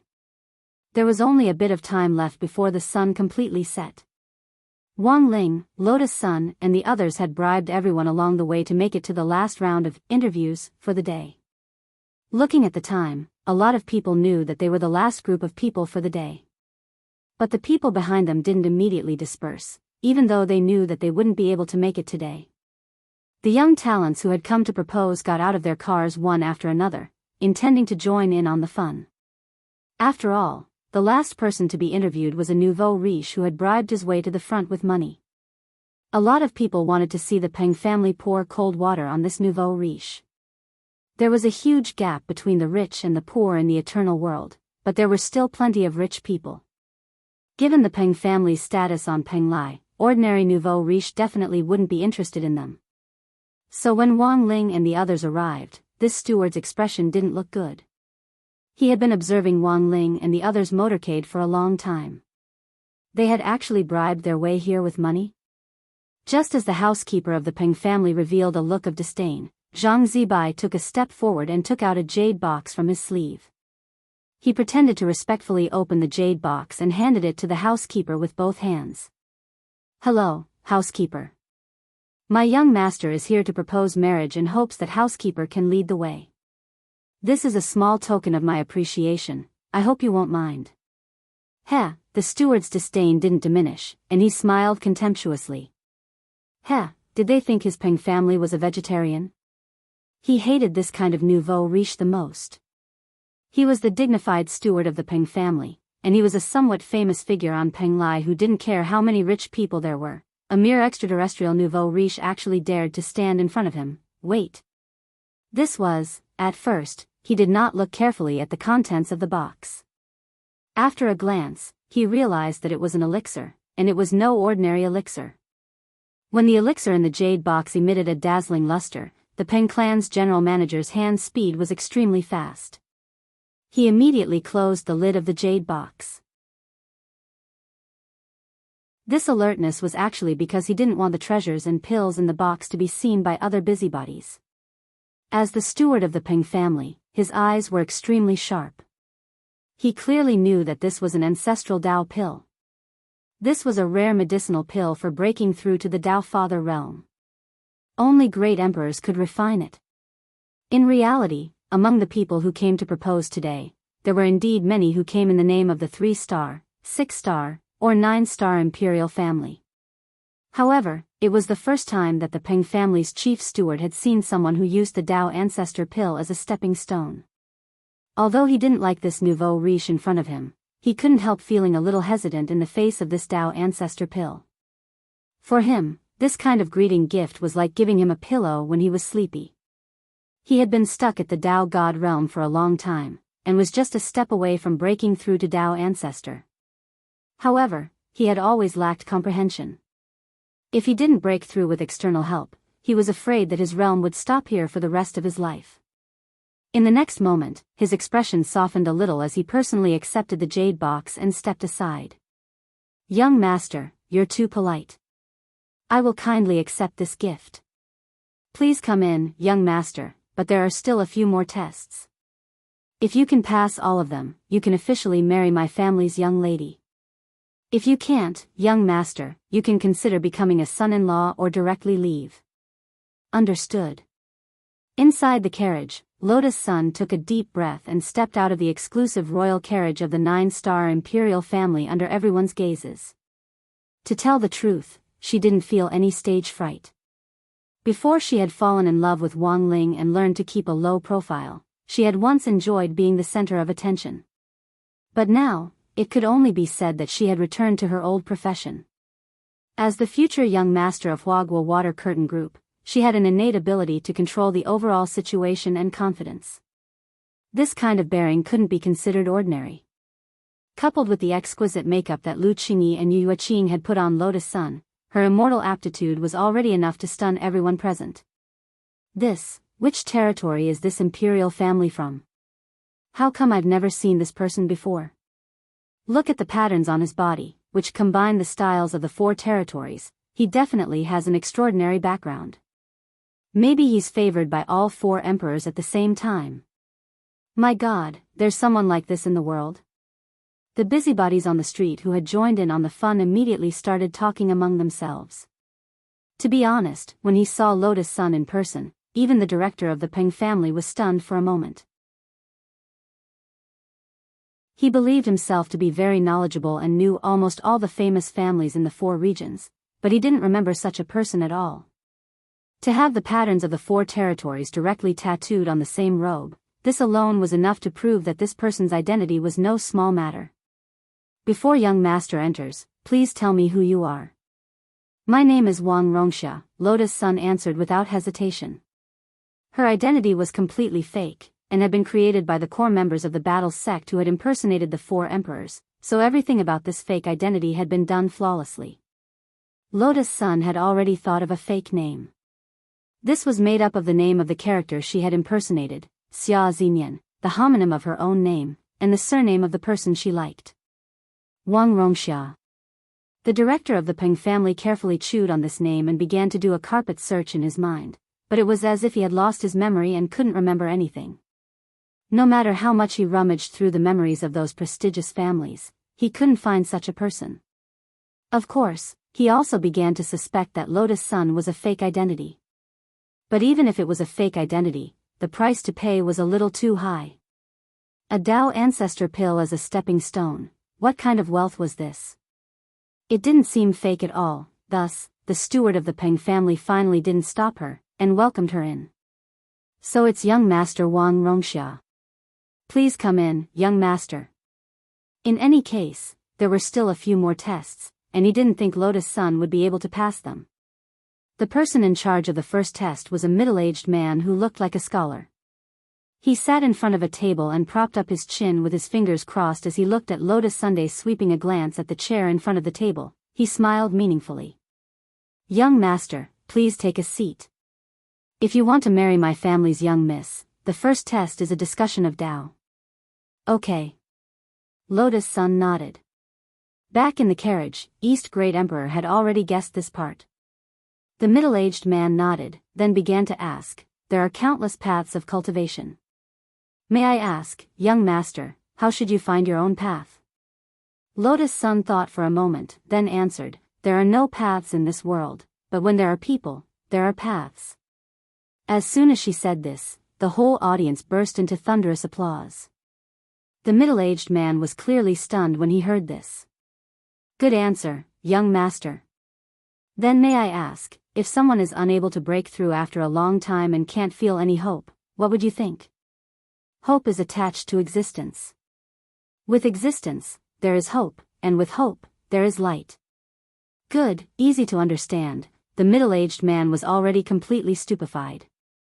He scratched his head, then continued to ask, may I ask, young master, how do you understand life and death?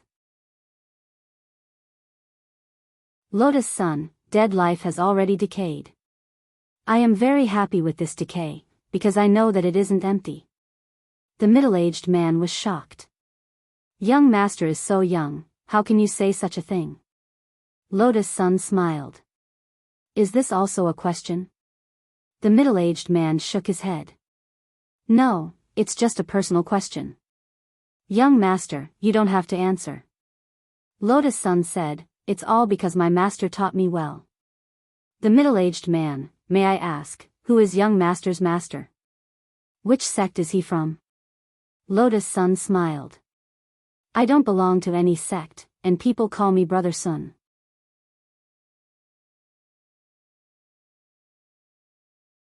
Chapter 1891.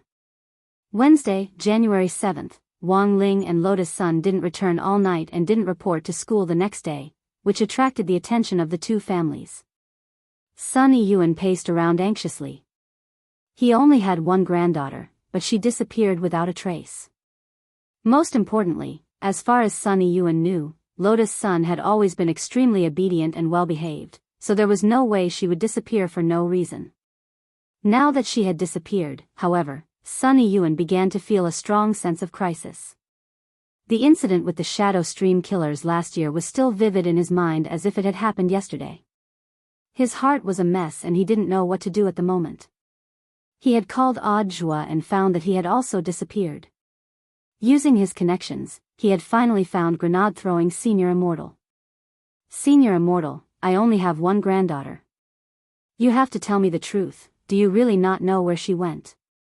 Sun Yiyuan paced back and forth in front of Grenade-throwing Senior Immortal's desk in the head of Battle Sec's office with his hands clasped behind his back.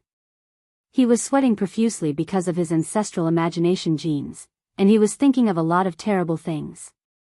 Don't worry, old man, I've already sent people to look for her.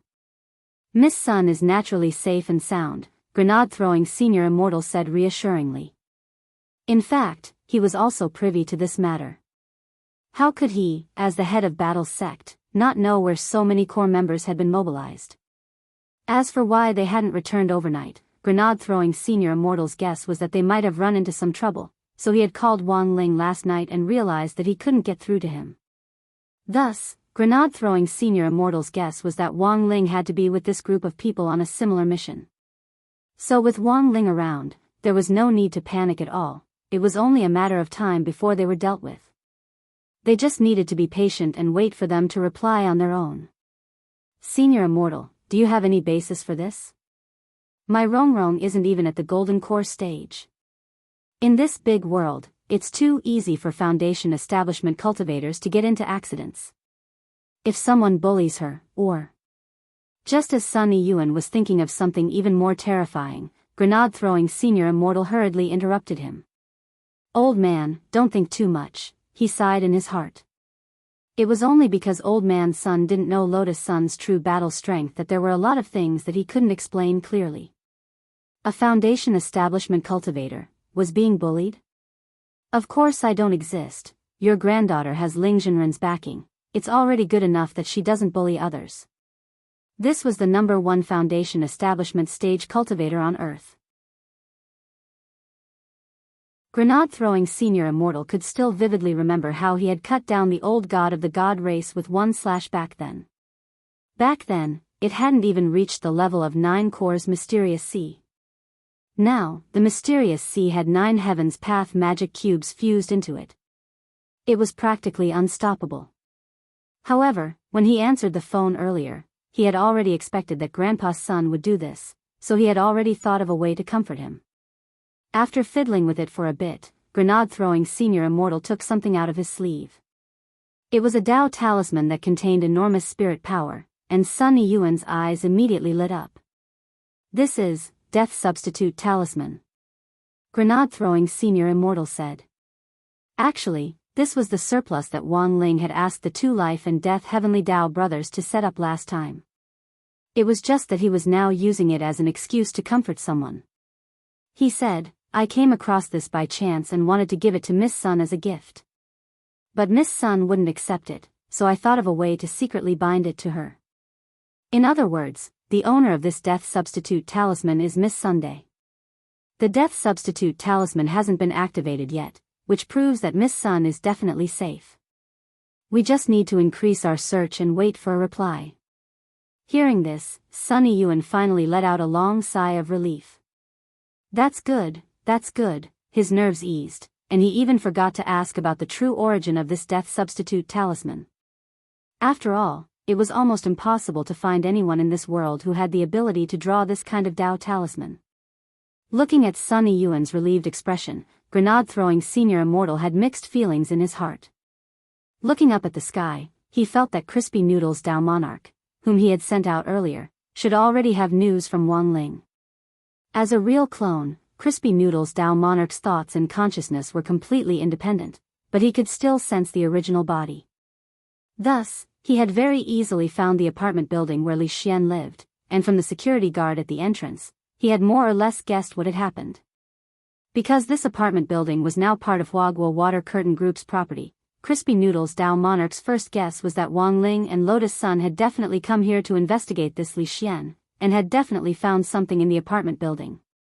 Choosing a small, secluded corner near the apartment building, Crispy Noodles Dao Monarch enlarged his spiritual senses, and relying on his amazing senses, he used a kind of teleportation technique to accurately pinpoint Wang Ling's location. At the same time, the 3 members of the Eternal Imperial family, the Skeleton Prince, the Lion Man and Meng Liuli, who had been standing guard next to Wang Ling, were all shocked. After a moment of embarrassment, Meng Liuli looked at Crispy Noodles Dao Monarch, who looked very much like Wang Ling, and asked with a look of sudden realization, You're Ling Jinren's clone? No, you look more like a real clone.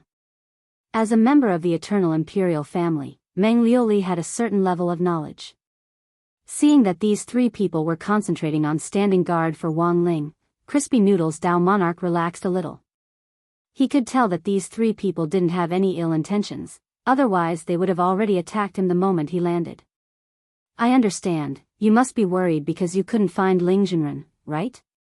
Don't worry, Ling Jinren is fine. He just followed the path of this mysterious character into the world it's in. The Lion Man's rough voice rang out. They were truly very serious as they worked exceptionally hard to protect Wang Ling, abiding by their duty as guards. Crispy Noodles Dao Monarch couldn't help but laugh at their hard work. But now that they had finally found Wang Ling's whereabouts, he heaved a long sigh of relief. He immediately took out his phone, intending to report back. The text had been sent to grenade-throwing senior immortal, Father Wang and Wang Muyu. I found Ling Ling. I knew this kid would be fine, Father Wang said after looking at his phone. Then what did the school teacher say? Mother Wang didn't know whether to laugh or cry. This child, he didn't even tell us that he wasn't coming back tonight. Even if he's trying to safeguard world peace, he should at least have sent a text. He probably ran into some kind of trouble and couldn't keep track of the time. But it's fine, Father Wang said. If there really is a problem, our Anwan can go and help at any time. Yeah. On the other side, Wang Wan had already put on a diaper and was ready to go.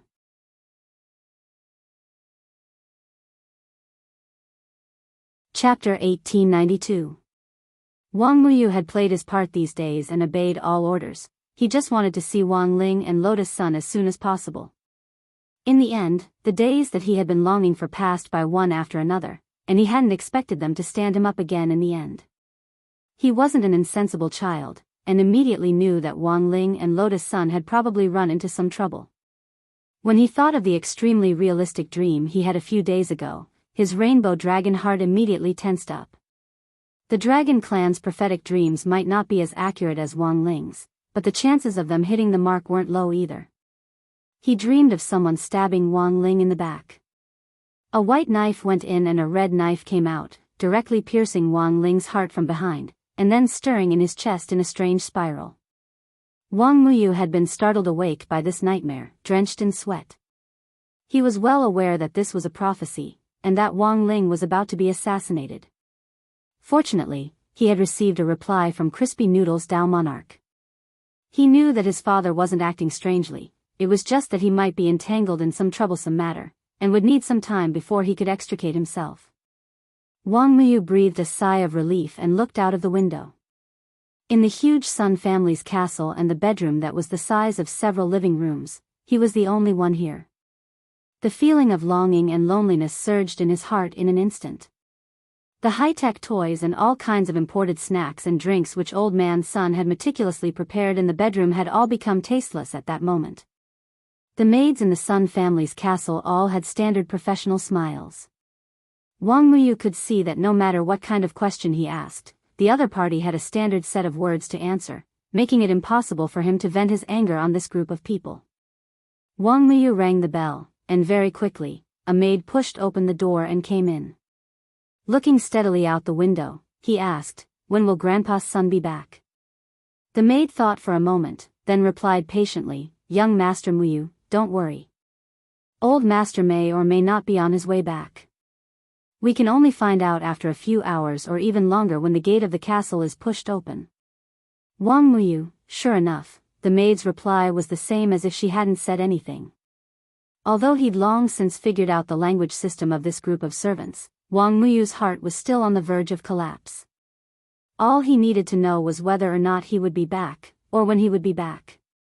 In the end, this group of people gave him the answer of Schrodinger's cat. Even their replies were filled with philosophical thoughts. "I'm going out." Wang Muyu sighed. He couldn't wait any longer and prepared to leave. "Young Master Muyu, it is very dangerous for you to go out now." It was already so late. "Why don't I just wait here obediently?" "If you go out." Just when the maid wanted to continue arguing with him, Wang Muyu interrupted her bluntly, "Okay, then I'll listen to you." "I won't go out." "That's good." The maid nodded in satisfaction and left the bedroom. Wang Muyu knew that he wouldn't be able to leave if he applied normally, so he could only trick the maid. Now that he knew Crispy Noodles Dao Monarch's location, his current plan was to leave a clone in the Sun family's ancient castle so that his real body could go out and meet up with Wang Ling. In the end, just as he was about to move out, a familiar and piercingly cold aura pierced through the air outside the Sun family's ancient castle, and Wang Muyu was almost instantly on high alert. He couldn't retract the 7-colored dragon horns on his head, and under the sudden pressure, they instantly grew out from the 2 horns on his forehead. They glowed with prismatic colors like colored glass, and were a beautiful fluorescent color in the night, which was especially eye-catching. "It's you." Wang Muyu's eyes were vigilant as he stared in a certain direction outside the window. A figure with dragon wings spread out on his back landed in the moonlight, as if he had been teleported here. The man wore familiar diamond gloves and held a black umbrella, and there was a domineering look in his eyes. Wang Muyu hadn't expected Clear Swamp to choose this time to appear again. The matter with the holy race hadn't been fully resolved, and these resurrected dragon descendants had come to pick a fight again. Wang Muyu was a little annoyed, but the main reason was that his trip had been blocked. He wanted to see Wang Ling, but had been stopped at this time. Crossing his arms, Clear Swamp smiled coldly in the air. Every debt has a debtor. The other people in this castle have nothing to do with me. As long as you come with me, it's fine. Do you still want to get beaten up? Wang Muyu stared at Clear Swamp. You're no match for me on your own. You haven't fully matured yet. As long as that person isn't here, it's hard to say who will emerge victorious. Clear Swamp smiled. It was only then that Wang Muyu realized with a start that this had actually been a plan from the very beginning. Clear Swamp and his group had been taking advantage of the time difference to strike while Wang Ling, Lotus Sun, and the other core members of Battle's sect were in the mysterious texts world. Their real target had been him from the very beginning. It was just that they had been quiet for a long time, which was unexpected. It could only be said that Baijia's personality had changed, and he really wasn't the Baizhi of the past. Such a sophisticated plan required a lot of patience. In the past, Baizhi had been an impatient person who had always thought that he was invincible and would have no problem dealing with Wang Ling. In the end, every time he got anxious, he would be beaten up. Baizhi, on the other hand, had continued to grow after repeated failures and had become an outstanding strategist.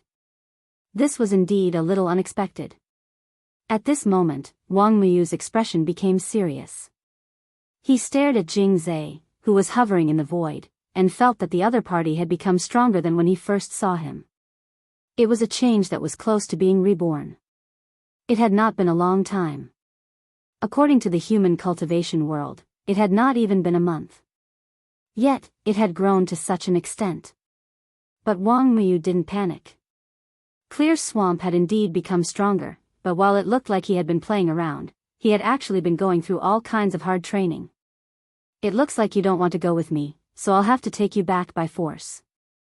In the next second, Clear Swamp attacked. He showed no mercy as he attacked with lightning. With a snap of his fingers, thunder surged in the sky, and tens of thousands of lightning bolts turned into a cage that enveloped Wang Muyu. Humph, Wang Muyu snorted. He opened the window and his little body directly jumped out. In the next moment, the magnificent rainbow dragon descendant behind him spread out to form an impenetrable barrier in front of him. The moment the electric cage approached, Wang Muyu directly flapped his dragon wings and smashed it to pieces. He was a master of the 10,000 dragon gene. Wang Muyu thought that Clear Swamp was indulging in fantasy if he thought that this electric cage could trap him. But his expression didn't relax from beginning to end. Looking at Clear Swamp's calm expression, he felt that the other party had come prepared, and there might be even more unexpected things waiting for him. What should I do? Should I look for Auntie Wan? That was what Wang Muyu thought at that moment.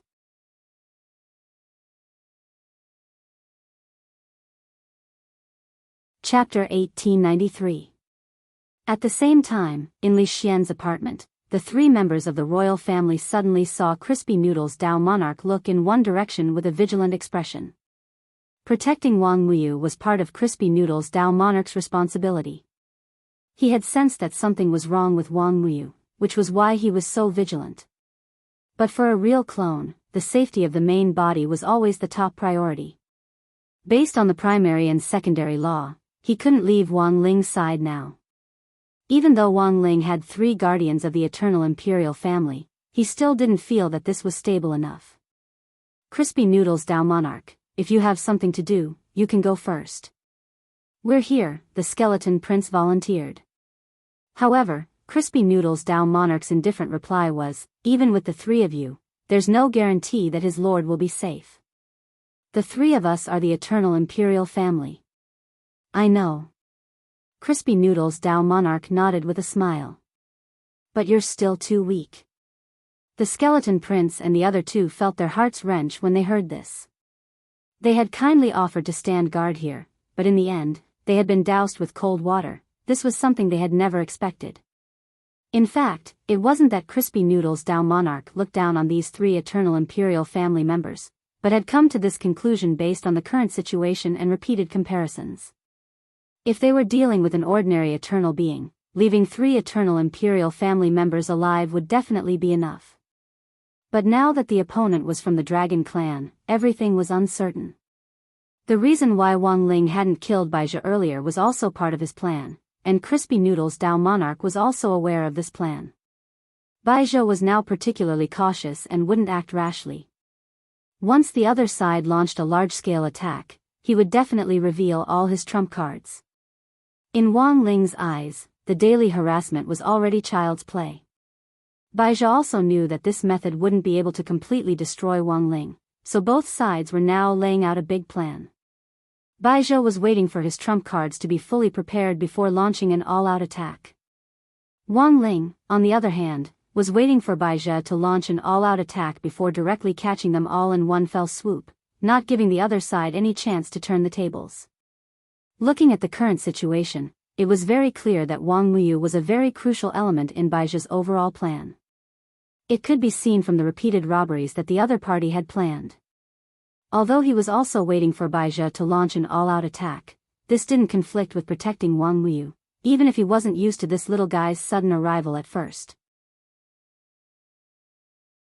But after spending so much time with him, he felt like he had a younger brother, and started to develop faint feelings that he couldn't bear to part with. Wang Muyu was too much like him, even their fondness for crispy noodle snacks was identical. As the saying went, it was hard to find a bosom friend. Based on this alone, there was no way Wang Ling would let Wang Muyu go. So now that Crispy Noodles Dao Monarch knew about the situation on Wang Muyu's side and couldn't leave, he could only send a text message to old Wang's family to ask for help. Very quickly, he received a reply text message. It was a short voice message. Using the voice-to-text function, it displayed the word "ya." This was little girl Nwan's direct reply on Father Wang's phone. Although the little girl wasn't even half a year old, she was already very familiar with smart devices. A few days ago, she had even gone online to buy the latest celebrity brand diapers for herself. When the courier delivered the diapers home, it was Wang Nwan who personally signed for them. She directly wrote the word "Nwan" on the delivery box with her foot, which horrified the courier. In his heart, he exclaimed that children nowadays were developing too fast, which made him feel a little frustrated. When he was half a year old, he didn't even know how to sit. This little girl actually knew how to shop online and sign for deliveries on her own. This was too outrageous. It's a message from Crispy Noodles. They said something happened at the Sun family's castle. Father Wang looked at Wang Nwan. The child in front of him wasn't even half a year old, but was already shouldering the heavy responsibility of saving the world. For a moment, he was inexplicably moved. He picked little girl Nwan up and looked at her lovingly. "Ah, Nwan, don't force yourself too much. Are you too tired?" Wang Nwan shook her head at lightning speed. Although she was only half a year old, she already understood the principle that with great power came great responsibility. As his younger sister, she could directly feel how good he was to her. It was precisely because of this that now that her big brother was in trouble, she naturally had to help him as his younger sister. But once he left, Father Wang and Mother Wang's safety would be unguaranteed. So before she officially left, Wang Nwan left her shadow behind and hid it under the sofa in old Wang's house. Dragon breath filled the sky as the huge shadow of a dragon soared through the sky. Dozens of lightning dragons coiled high in the sky, and dark clouds covered the sky as if they were about to collapse. This was the power of Pure Zay's core world. Wang Muyu was well aware that he had already fallen into another of Pure Zay's cages, but this was of his own accord. Because it was better than hurting innocent people. As for Jing Zay, he fulfilled his promise. He didn't attack the innocent and only targeted him. Wang Muyu knew that this was a kind of arrogance that stemmed from being a descendant of the Dragon Clan. Wang Muyu still had a trace of hope for the lightning dragon. He believed that the lightning dragon had a sense of justice and was just being used. At that moment in the core world, Pure Zhe was the ruler and god of this world, and possessed an even more powerful sense of oppression. Wang Muyu felt that it would be very difficult to persuade such a god with words. So I have no choice but to beat you into submission? At that moment, Wang Muyu sighed in his heart. As Pure Zhe had said, he hadn't fully matured yet, but he had improved a lot during this time. Although he had yet to experience what it felt like to fight against the pressure of the core world, he felt that since his dad could ignore the power of other people's core worlds, he could do the same. Buzz. In the blink of an eye, rainbow glass dragon breath surrounded Wang Ling's body, and elemental dragons of different colors hovered around him. Colorful dragon wings spread out at that moment, and with a kind of light, Wang Ling looked like a beautiful splash ink painting with the charm of an ancient dragon. Wang Muyu had grown up. The dragon breath in his body was purer than when he had been born, and Pure Zhe was greatly shocked by this astonishing rate of growth. Even though he didn't show it on the surface, Wang Muyu's growth made him suddenly realize why Baizhi had racked his brains to snatch Wang Muyu back. At that moment, he understood everything. Because Wang Muyu was the hope for the revival of the Dragon Clan. The hope for the Dragon Clan to become the overlord of the universe again.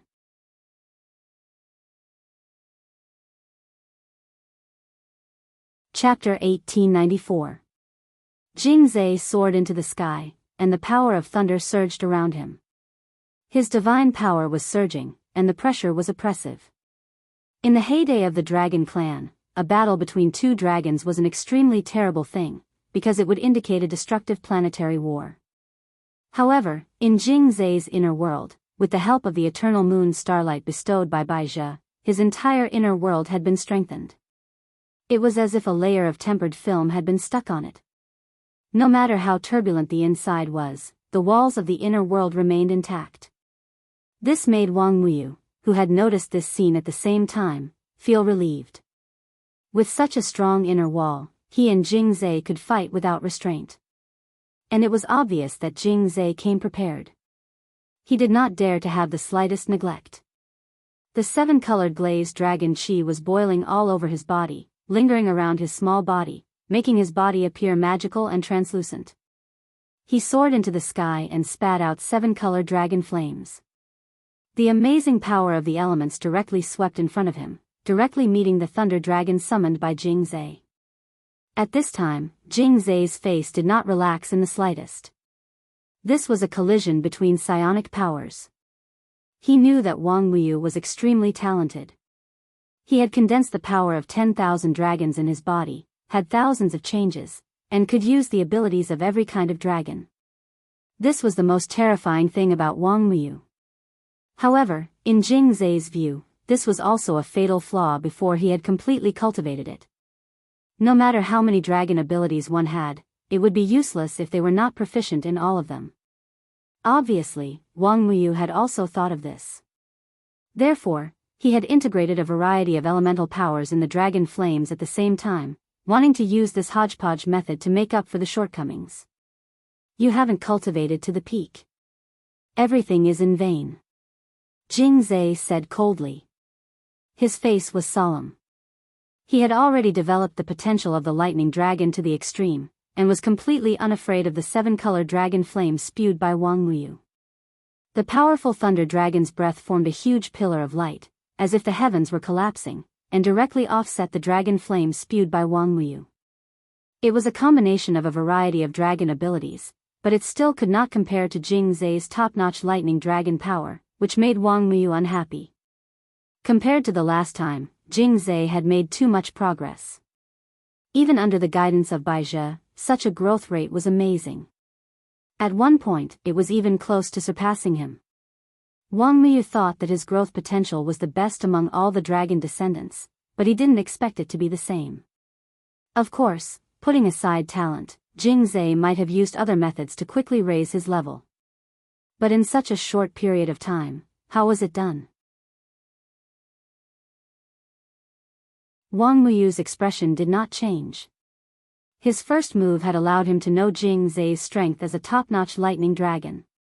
In the next moment, he stretched out his small hand and slammed it on the ground with his palm facing down in a half-squatting posture. An explosion sounded out as the ground trembled.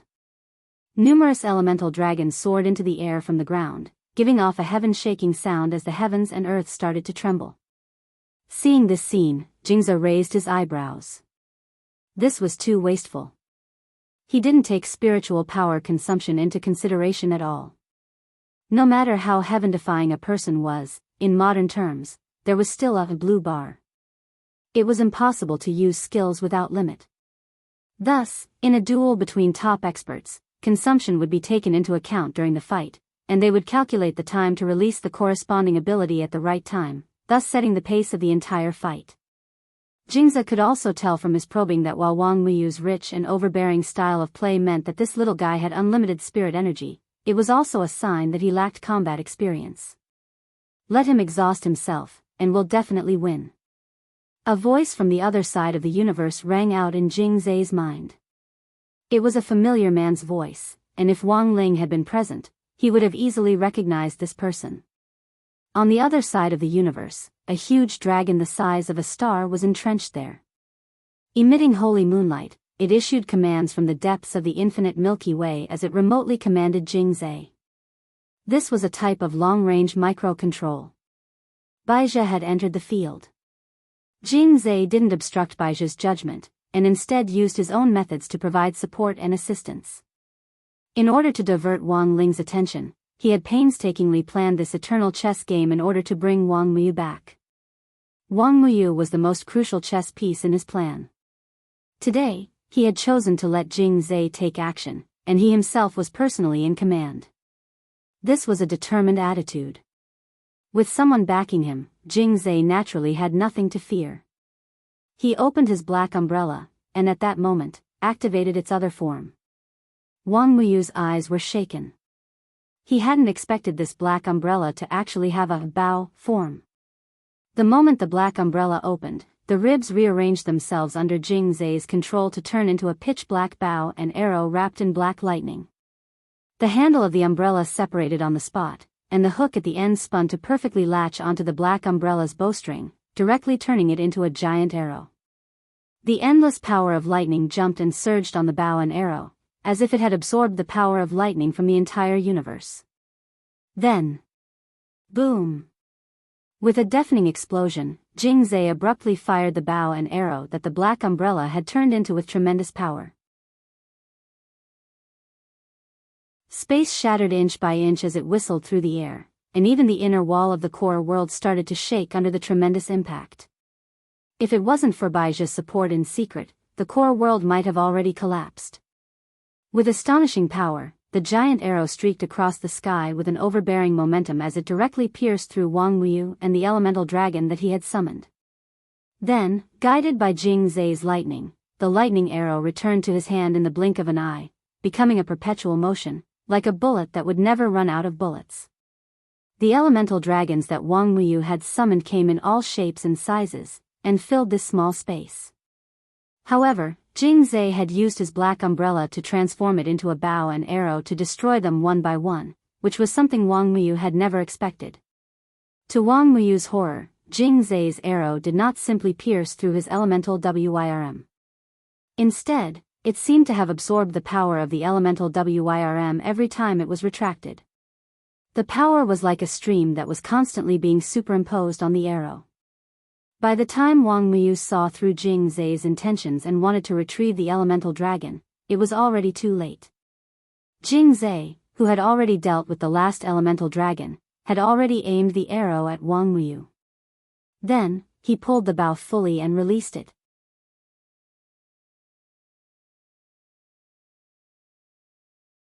Chapter 1895. Wang Muyu was in danger. At that moment, in East Great Emperor's body, Wang Ling was lost in thought for a moment in front of the Peng family's headquarters on planet Penglai. This was a sixth sense for danger. Even though Wang Ling was now in a world that transcended time and space, he could still sense it. Wang Muyu was now like a younger brother to Wang Ling. Although they didn't usually communicate much, there was already a faint feeling that he couldn't let go of. Wang Ling had always been very wooden, and didn't understand what this feeling was, but he knew that he would never just send Wang Muyu to Baizhi. In fact, Wang Ling had already made plans for Wang Muyu's safety. After Qin Zong and Xiang Yi had taken up the positions of guest elders in Battle Sect, the first secret mission they had received was actually to protect Wang Muyu. At that moment, even if Wang Ling didn't say anything, these two strongest bodyguards could sense this danger that transcended time and space. Something happened to little brother Muyu, Qin Zong said in the team voice spell.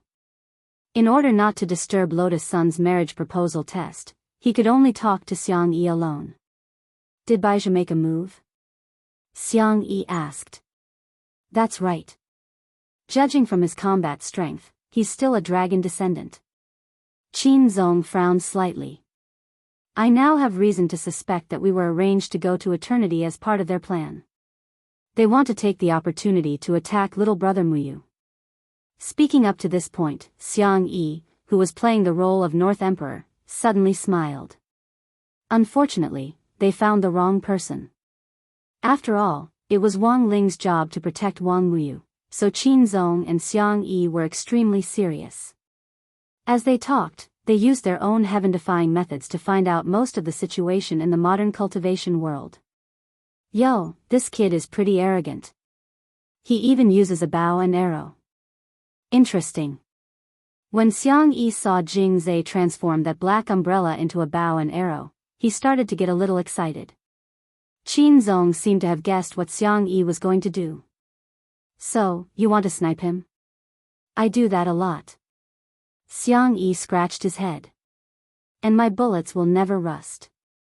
Although it's a different timeline, I think it shouldn't be hard to snipe him.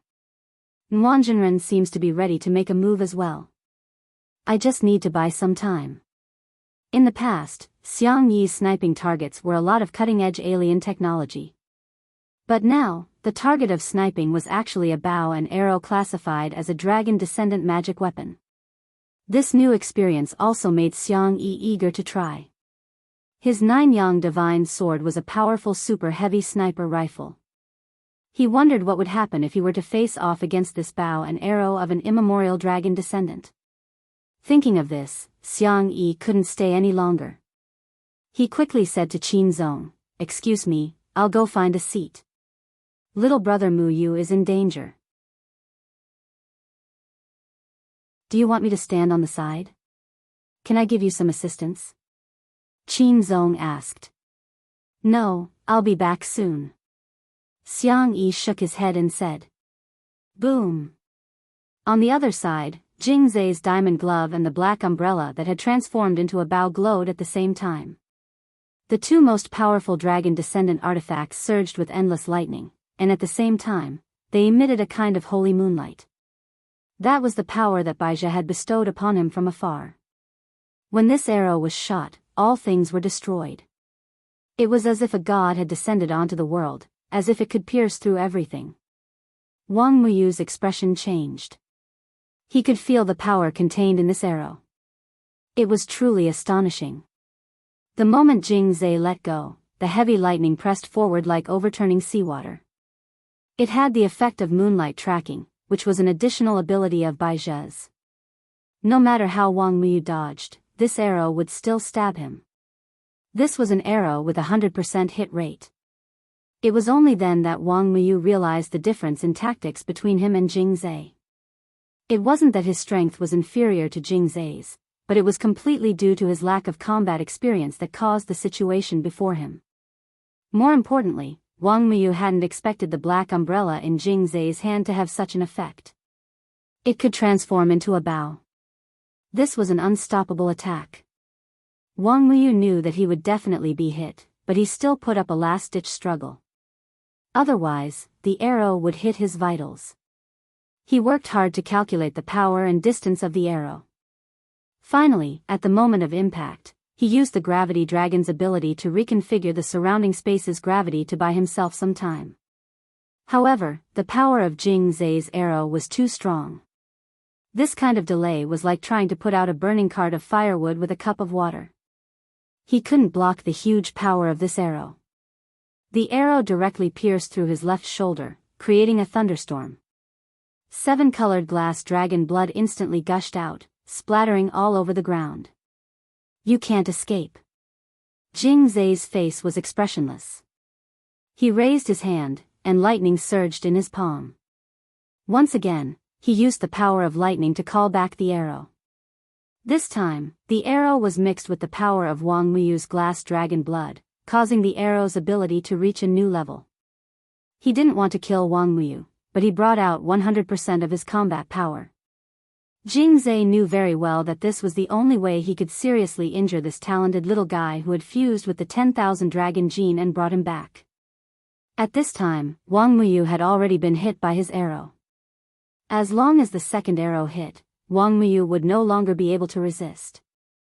Is the revival of the dragon race that important to you, Jing Zai?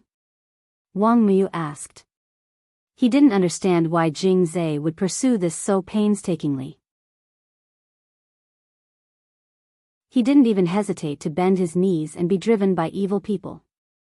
He felt that there was still a sense of justice in Jing Zai's body. He shouldn't have been used by Baizhi like that. The glory of the dragon race was already history. The destruction of the dragon race had nothing to do with modern cultivators. Wang Muyu didn't understand why this beautiful era had to be destroyed. Why did they have to return to the world of hegemony, plunder, survival of the fittest, and the supremacy of strength? You've been in contact with human cultivators for too long. Naturally, you won't understand. This is also the reason why I have to bring you back, Jing Zai said. His expression was calm, and there was no emotional fluctuation. He was like an emotionless killing machine, aiming his arrow at Wang Muyu. You don't have any chance. After saying that, he let go of his hand. However, the moment he let go of his hand, suddenly, a brilliant silver beam of light seemed to have pierced through the end of the universe. With the aura of endless time, it pierced straight through. This was a beautiful silver bullet. Jing Zai's pupils instantly dilated as if there was an earthquake. He had never thought that there would be such a bullet shooting at him from a strange angle. Boom! The next second, accompanied by an explosive sound, the silver bullet accurately hit the arrow wrapped in lightning and moonlight.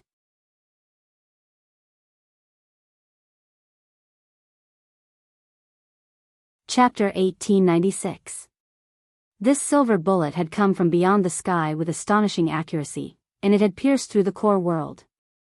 Before it hit the arrow, it had directly punched a huge hole in the outer wall of the core world.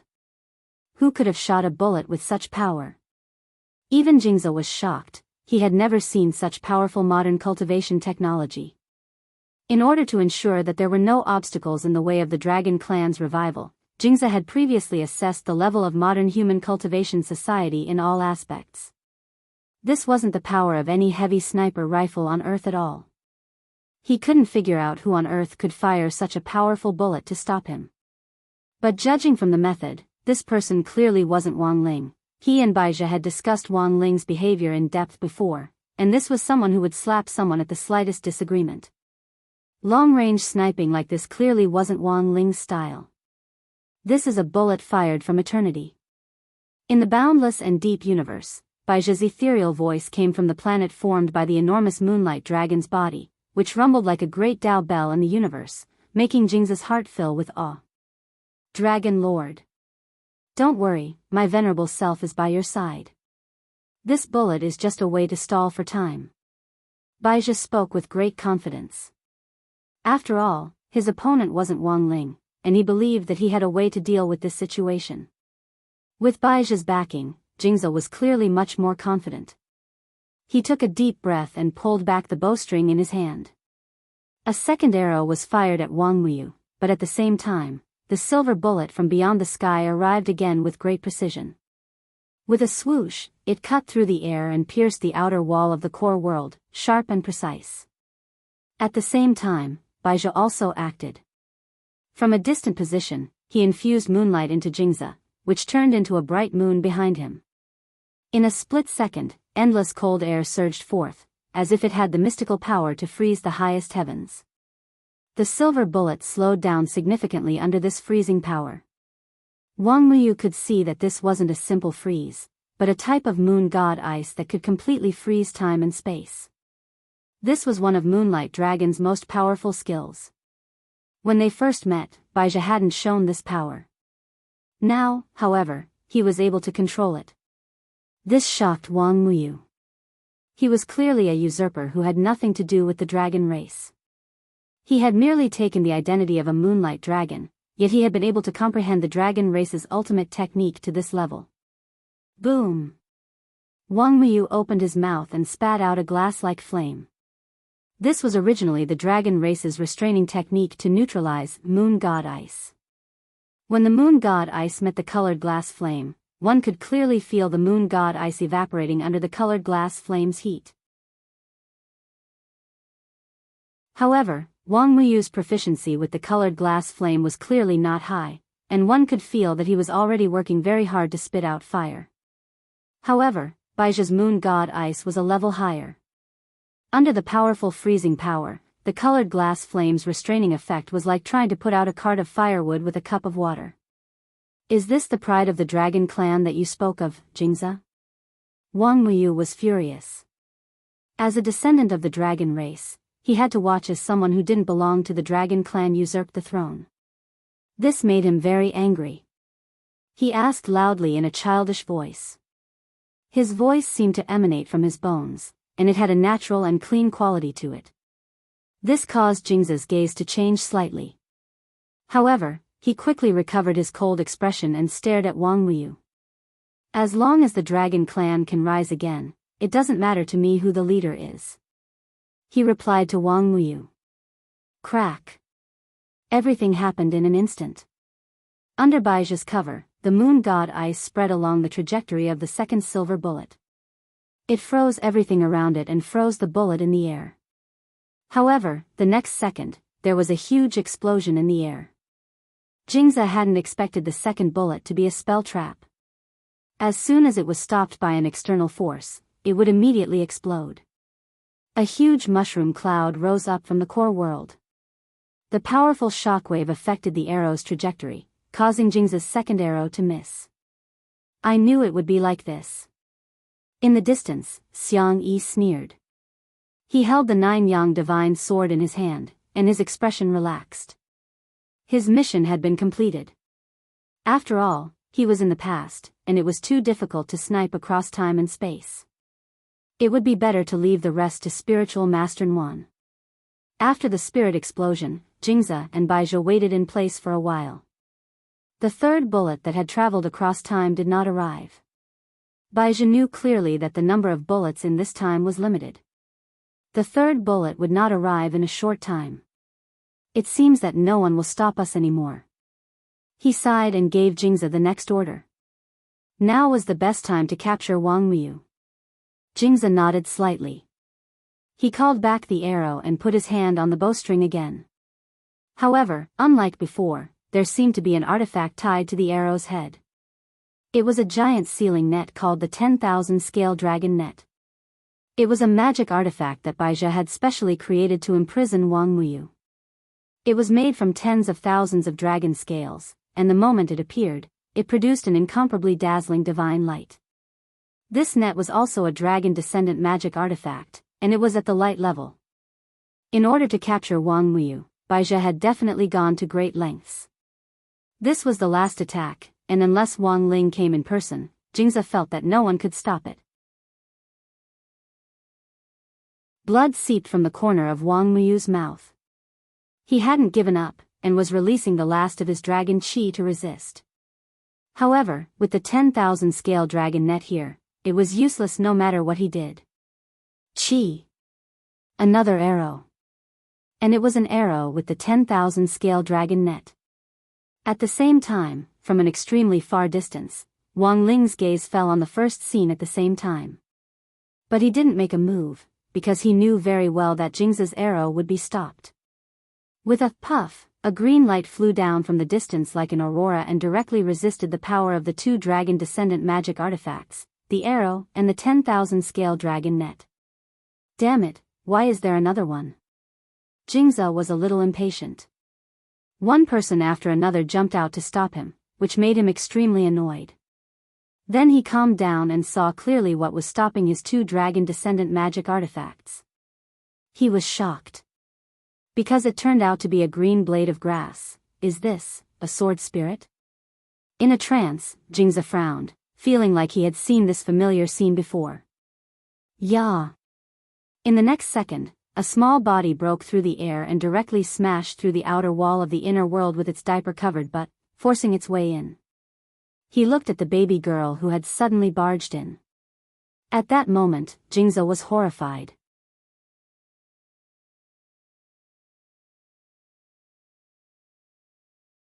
Chapter 1897.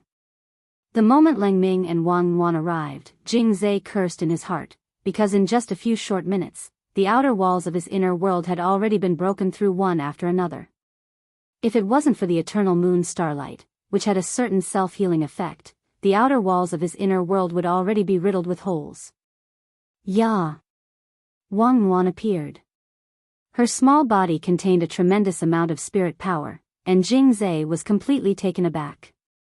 It wasn't that he and Baizhi had forgotten this, they had already seen how terrifying this little girl was.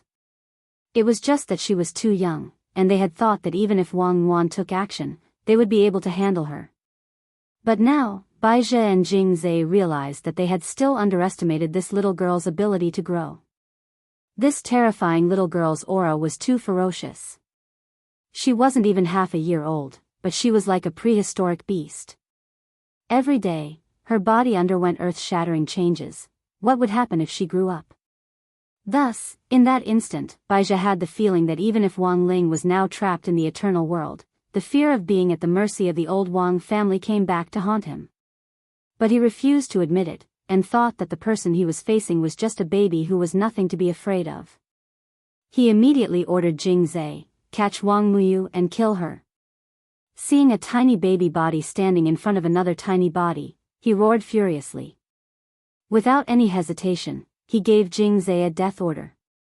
Wang Wan was too strong. The most logical course of action was to kill her before she fully matured. As he spoke, Jingze attacked again. The arrow in his hand turned into an astonishing electric dragon with a radius as large as a small mountain as it swiftly flew toward Wang Wan. However, all their attention was focused on Wang Wan, and they ignored the little green grass that had arrived at the same time as her. Leng Ming had become stronger and his body had become sturdier as he continued to cultivate in the Sword King world. He leaped through the air like a fairy, fearless in the face of Jingze. A little grass could cut down the sun, the moon, and the stars, and Leng Ming could do it now. What was even more surprising to Jingze was that this powerful little grass. Leng Ming was naturally unafraid of lightning. He charged directly at the lightning dragon. The emerald green sword light burst forth from below, like an Arctic meteor transforming into a huge grass dragon, colliding with the lightning dragon. Then, the lightning dragon and the arrow were completely swallowed up. Leng Ming's strength had once again exceeded the scope of Jingze's understanding. He had seen this blade of grass before, but it was far from being as difficult to deal with as it was now. Coupled with Leng Ming's natural restraining ability, Jingze was at a loss for a moment. He knew that the 5 elements restrained each other, so he tried to use thunder and lightning to detonate the divine fire to burn Leng Ming. Unexpectedly, Leng Ming was not even afraid of fire. Instead, Leng Ming, who was covered in flames, erupted with an even stronger combat power. Using strange arcs in the void, he continuously displayed his exquisite movement technique. Finally, the heavenly fire descended. From the horizon, it turned into a rain of fire and rained down. Seeing the divine fire descend, Jingze finally panicked. He originally thought that according to the 5 elements restrained each other, Leng Ming would be extremely afraid of fire. However, he did not expect that this blade of grass would actually overcome this weakness and turn the divine fire burning on his body into his own. He gritted his teeth and was forced to change the bow and arrow in his hand back into the form of the black umbrella to block the divine fire shower in front of him. There was a time limit for the black umbrella's transformation, and there was a period of time between each transformation. This also meant that Jingze would not be able to use that troublesome bow and arrow for a period of time. Having achieved his goal, Leng Ming landed on the ground and took root. He calmly watched as the divine fire burned his body to ashes. Was he committing suicide? No. In the distance, Jingzai narrowed his eyes. He realized that the land where Lang Ming was had been burned bare. However, at this moment, a gust of wind blew past, and the emerald green grass on the ground emerged once again. This was the spring wind brings life again spell, a consummate skill that Lang Ming had comprehended from the Sword King world. As long as there was land, he didn't fear any fire. Fire indeed restrained him, including the piercing pain when the divine fire had burned him just now. However, he had now cultivated to a level where he could face it calmly. At that moment, Jingzai felt a little overwhelmed. He couldn't even break through a sword spirit, let alone deal with the baby behind him. With Lang Ming's help, Wang Wan had already taken care of Wang Muyu's injuries. It was only then that Wang Muyu realized to his shock that his Auntie Wan's diapers weren't ordinary diapers. They were simply a mobile magic treasure trove that could be used in anything. She took out all kinds of bottles and jars of medicine, and without saying a word, she directly opened the caps and poured them into Wang Muyu's mouth. These bottles and jars were all elixirs that he had refined in his spare time. Almost all of them were crispy noodle snacks, and when Wang Muyu ate them, he felt a sense of familiarity. As a descendant of the 10,000 dragons, Wang Muyu's greatest advantage was that he had a strong physique, and wouldn't die no matter how many supplements he took. Given this situation, Wang Wan didn't care about the effects at all, and directly sat on Wang Muyu's body and fed him bottle after bottle. This could definitely be called the most powerful feeding in history. After all, Wang Ling had refined these elixirs, and their effects alone were several times stronger than those of ordinary elixirs. Thus, when the effects of these supplements collided in Wang Muyu's body, he felt as if a grand fireworks party was going on inside him, and countless fireworks started to collide inside him. Not only had Jingzai's arrow wound healed at a speed visible to the naked eye, Wang Muyu had even vaguely sensed that he was about to break through. After pouring out the last bottle of pills, Wang Wan thought that she had completed the first step of her work. She turned and flew down from Wang Muyu's body. She stood upright and floated in the void, staring at the cleansing lake in the void. This was the gaze of the master of Shadow Dao, and it made Jingzai's hair stand on end. At that moment, Wang Wan had already decided to do it herself. With a wave of her hand, she summoned Lang Ming to her side, then climbed onto Lang Ming's sturdy shoulder and directly commanded her sword spirit as a mount. Lang Ming's little face was full of care and love. He completely obeyed Wang Wan's instructions and gave her complete command. This was also a disguised form of becoming one with the sword, which gave Jingzai an ominous feeling. Boom! In the next moment, Wang Wan made her move. Riding on Lang Ming's shoulder, the two figures arrived almost instantaneously, so fast that Jingzai couldn't react. A small palm slapped forward and landed precisely on the right side of Jingzai's face, instantly cracking his teeth.